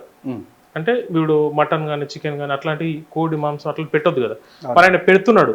మీరు దీన్ని ఏ విధంగా చూస్తారు? ఫస్ట్ ఆఫ్ ఆల్ జ్యోతిష్యం అంటే హిందువులందరికీ కూడా తెలియాలి అండి. చాలా మంది ఏమనుకుంటున్నారో జ్యోతిష్యం అనగానే వీళ్ళందరూ చెప్పే ఈ దిక్కుమాల పూజలు లేకపోతే ఈ దిక్కుమాల పద్ధతులు అని చెప్పేసి అనుకుంటున్నారు. కాదు, జ్యోతిష్యము అంటే ఖగోళము, గణితము, భూగోళానికి సంబంధించిన సమ్మిళితమైన శాస్త్రం అది జ్యోతిష్యం అనేది. దీని ఆధారంగా చేసుకుని 100 సంవత్సరాల తర్వాత ఏ రోజు గ్రహణాలు వస్తాయి, లేకపోతే పంట వేయాలి అంటే ఏ సమయం అనుకూలంగా ఉంటుంది, అంటే ఈ సీజన్లో వర్షాలు పడతాయి, ఈ సీజన్లో భూకంపాలు వచ్చే ప్రమాదం ఉంది, ఈ సీజన్లో ఎండలు మండిపోయే ప్రమాదం ఉంది, కాబట్టి ఈ టైంకి ఈ పంట వేసుకోండి, ఈ టైంలో వర్షాలు బాగా పడతాయి కాబట్టి వరిలాంటి పంట వేసుకోండి, వర్షాలు తక్కువ పడే సమయంలో ఇంకో పంటలు వేసుకోండి అని చెప్పి పూర్వం జ్యోతిష పండితులు ఊర్లో ఉండి చెప్పేవాళ్ళు, మార్గదర్శనం చేసేవాళ్ళు. అలాగే ఈ ముహూర్తాలు పెట్టడం గురించి కూడా చాలా మంది మాట్లాడుతూ ఉంటారు. ముహూర్తాల వెనకాల కూడా ఒక సైన్సే ఉందండి. ఈ రోజున వాతావరణ కేంద్రం వాళ్ళు రిపోర్ట్లు ఇస్తూ ఉన్నారు. పూర్వం వాతావరణ కేంద్రాలు లేవు. పండితుడి దగ్గరికి వెళ్ళి, బాబు మా అమ్మాయికి పెళ్లి చేయాలనుకుంటున్నాం, ఏ ముహూర్తం మంచిది అని చెప్పేసి చెప్పారనుకోండి, ఇగో ఈ కాలంలో వర్షాలు తక్కువ ఉంటాయి కాబట్టి, ఈ కాలంలో వాతావరణం మరీ వేడి లేకుండా అనుకూలంగా ఉంటుంది కాబట్టి ఆ సందర్భంలో పెళ్లి చేయడానికి ఒక డేట్ పెట్టేవాళ్ళు. ఆ డేట్ పెట్టి దానికి ఒక ముహూర్త సమయం పెడతారు. ఆ ముహూర్త సమయం ఎందుకు పెడతారు అంటే, ఏదో ఒక సమయం పెట్టకపోతే ఆడు పొద్దు నుంచి సాయంత్రం దాకా ప్యాకెట్ ఆడుకుని పెళ్లి టైంకి వస్తాననే బ్యాచ్ కూడా ఉంటారేమో, ఎవరికి తెలుసు. కనీసం ఆ ఒక్కరోజు వాడు కుదురుగా ఉంటాడు కాబట్టి వాడికి ఒక ముహూర్త కాలం నిర్ణయించడం జరిగింది. ఆ పని అయ్యేవరకు వాడు కదలకుండా ఉంటారు అని చెప్పేసి. వాళ్ళిద్దరూ కూర్చోటమే కాకుండా ఆ ముహూర్త సందర్భానికి బంధువులు అందరూ కూడా కాస్త ఒళ్ళు దగ్గర పెట్టుకుని ఉంటారని చెప్పేసి. అంతే తప్ప ఆ ముహూర్తానికి నిమిషం అటు ఇటు అయితే మీరు కొట్టుకు చచ్చిపోతారు, విడిపోతారు అని చెప్పేసి ఇట్లాంటి దరిద్రాలు మనకి ఏం లేవండి. మేము అడిగిన దానికి కరెక్ట్ సమాధానం చెప్పట్లేదు. చెప్తాను, దానికి కూడా వస్తుంది, మీరు పూర్తిగా వినట్లేదు అంతే. చెప్పండి. సరే, మీకేం మిస్ అయింది అనుకుంటున్నారు మళ్ళీ ఒకసారి చెప్పండి. అదే ఇప్పుడు ఈ సోకాల్డ్ ఆస్ట్రాలజర్ ఎవరైతే ఉన్నారో మద్యము మాంసం అని నివేదించి లేనిపోని ఊహలు కల్పించి పబ్లిక్లో ఈ పూజ చేస్తే నీకు ఇది అవుతుంది, ఈ పూజ చేస్తే ఇది అవుతుంది అని చెప్పి అప్పుడే పుట్టిన పాపలకు కూడా, పసిగుడ్డు కూడా అది ఏమంటారు జ్యోతిష్యం చెప్పడం. జ్యోతిష్యం ప్రకారం 12 సంవత్సరాలు పైబడ్డ వాళ్ళకి మాత్రమే జ్యోతిష్యం చెప్పాలని శాస్త్రంలో ఉందంట. మరి దీని గురించి మీరు ఏమంటారు? అదే చెప్తున్నాను కదండి. ఇప్పుడు జ్యోతిష్యము అనేది ఖగోళము, భూగోళము, గణితము వీటన్నిటికీ సంబంధించిన శాస్త్రం అని చెప్తున్నా కదా. ఈ రోజున పౌర్ణమి వచ్చింది అనుకోండి, సముద్రం దగ్గరికి వెళ్తే సముద్రం మీద ఆటుపోట్లు వస్తున్నాయి కదా. అంటే భూమి మీద ఉండే వనరుల మీద చంద్రుడి యొక్క ప్రభావం పడుతుంది కదా. అలాగే సూర్యగ్రహణ సమయంలో కొన్ని మార్పులు వస్తూ ఉంటాయి. ఇవన్నీ సూర్యుడి ప్రభావం మన మీద ఉందిగా.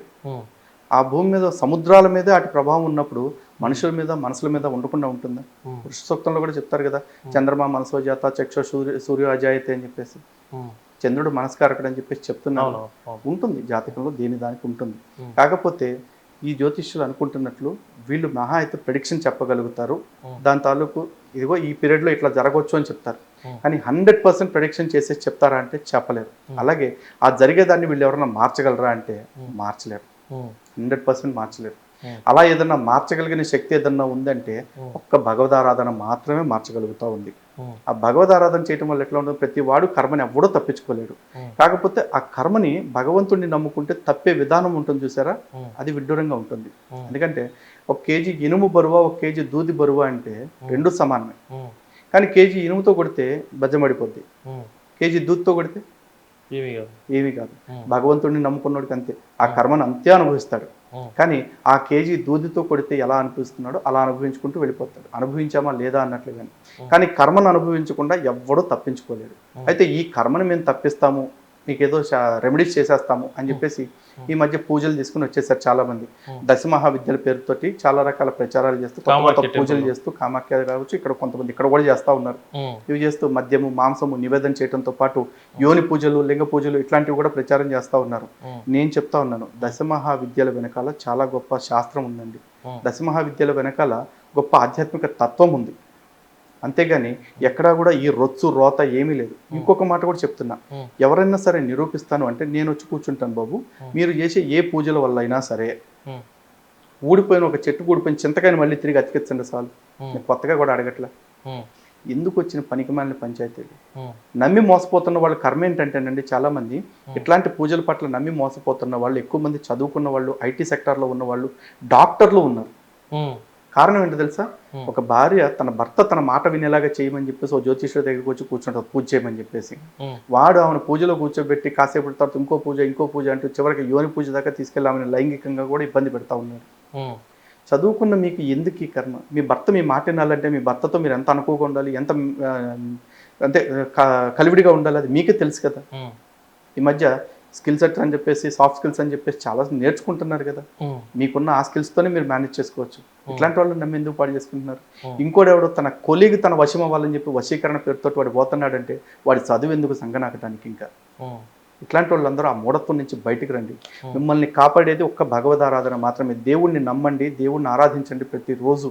ఎందుకు మీ జీవితంలో మార్పులు రావో, ఎందుకు మీ జీవితం పాజిటివ్గా పోదో ఒకసారి మీరే తెలుసుకోండి.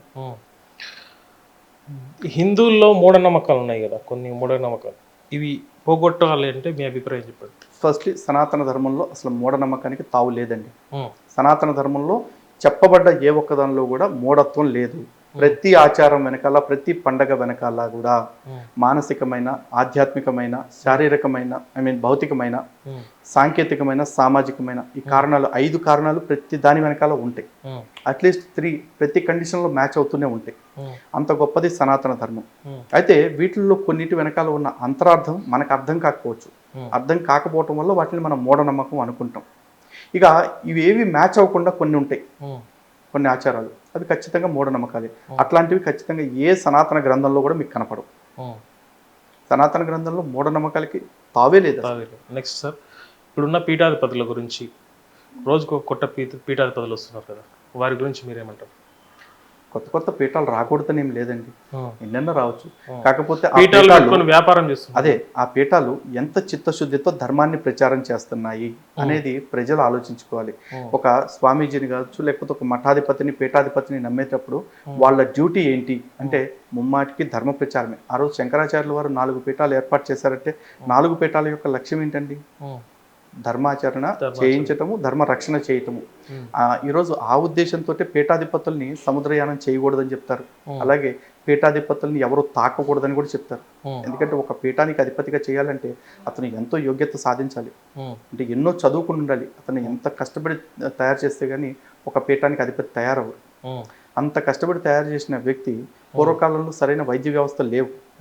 ఎవరిని పడితే వాళ్ళని తాకుతున్నప్పుడు వీళ్ళు ఏదన్నా అనారోగ్య సమస్యల్లో పడి ఏదైనా అయిపోతే, వాళ్ళకి ఏదన్నా కష్టం కలిగితే తర్వాత ఆ పీఠాన్ని పట్టించుకునే వాళ్ళు ఉండరు. ఆ పీఠం పరిధిలో జరగాల్సిన, ఆ పీఠం ఏలుబడిలో జరగాల్సిన ధార్మిక కార్యక్రమాలన్నీ సవ్యంగా జరగకపోవచ్చు. కాబట్టి కొన్ని నియమాలు వాళ్ళకి పెట్టారు. అలాగే వీళ్ళు విదేశాలకు వెళితే ఇక్కడ ధర్మ ప్రచారం ఎవరు చేస్తారు? ఆ ఉద్దేశంతో ఇట్లాంటి కండిషన్స్ పెట్టారు. అలాగే ఇప్పుడున్న వాళ్ళకు కూడా అదే కండిషన్స్ అప్లై అవుతాయి. ఫస్ట్ ధర్మాన్ని ప్రచారం చేయడం, ధర్మాన్ని రక్షించడం, ఈ 2 కండిషన్స్ తర్వాతే ఏదైనా సరే. హిందూ యువతకు మీరు ఇచ్చే సందేహం ఏంటంటారు? ఒకటే సందేశం అండి, ధర్మ రక్షణ కోసం నడుం కట్టండి. క్లైభ్యం మాస్మ గమపార్థ అని భగవంతుడు ఏదైతే చెప్పారో, ఫస్ట్ ఆ పిరికితనాన్ని విడిచిపెట్టి ఒక్కసారి ధర్మం కోసం యుద్ధం చేయడానికి బయటికి రండి. ప్రతి వాళ్ళు వాడుతూ ఉంటారు కదా, పోరాడితే పోయేదేం లేదు, బానిస సంఖ్యలు తప్ప అని చెప్పేసి. నేను చెప్తున్నాను, ధర్మం కోసం నిలబడితే పోయేది ఏమీ లేదు, ఎదవ ఈ భావదాస్యం తప్ప. మీరు వేరే ఊరికి వచ్చి ప్రచారం అంటే హిందూ ధర్మం పరిరక్షణ కోసం రమ్మంటే వస్తారండి? బేస్డ్ ఆన్ ద టైం అండి, ఎందుకంటే మా షెడ్యూల్స్ అవి చూసుకోవాలి. ఎందుకంటే ప్రీఫిక్స్డ్ కార్యక్రమాలు ఉంటాయి కాబట్టి కాస్త ముందుగా నోటీస్కి తెస్తే దాన్ని బట్టి మేము ప్లాన్ చేసుకుంటాం. రైట్. లాస్ట్ క్వశ్చన్, హిందూ సనాతన ధర్మం గెలవాలి, ప్రపంచ స్థాయిలో నిలవాలంటే ఏం చేయాలి? ప్రతి హిందువు కూడా ఫస్ట్ ఆఫ్ ఆల్ మనసులో ఉన్న కొన్ని రుగ్మతలను వదిలేయాలి. అందులో అన్ని మతాలు సమానం అనే అతిపెద్ద జబ్బు ఏదైతే ఉందో దాన్ని విడిచిపెట్టేయాలి. ఎందుకంటే దైవాన్ని పూజించే నాకు, శవాలను పూజించే వాళ్లకు సంబంధం లేదు. ఈ 2 ఒకటి అవ్వవు. అలాగే అందరూ బాగుండాలని కోరుకునే నాకు, నా మతంలోకి వచ్చినోడు మాత్రమే బాగుండాలనుకునే వాళ్ళకి ఎటువంటి పొంతన లేదు. అన్ని మతాలు సమానం అవ్వవు. ఇట్లాంటి వ్యత్యాసాలు ఇన్నుంటాయి ఈ 3 మతాల మధ్య. కాబట్టి ఆ వ్యత్యాసాలన్నీ తెలుసుకుని ప్రతి ఒక్కళ్ళు ఒకటి మాత్రం గుర్తుపెట్టుకోవాలి మనసులో, సనాతన ధర్మం మాత్రమే సర్వోత్తమ ధర్మం, సర్వోన్నత ధర్మం, సర్వోత్కృష్ట ధర్మం. ఇదే నమ్మాలి, సింగిల్ పాయింట్ ఎజెండా. చాలా థ్యాంక్స్ అండి. జై శ్రీరామ్. హరే కృష్ణ.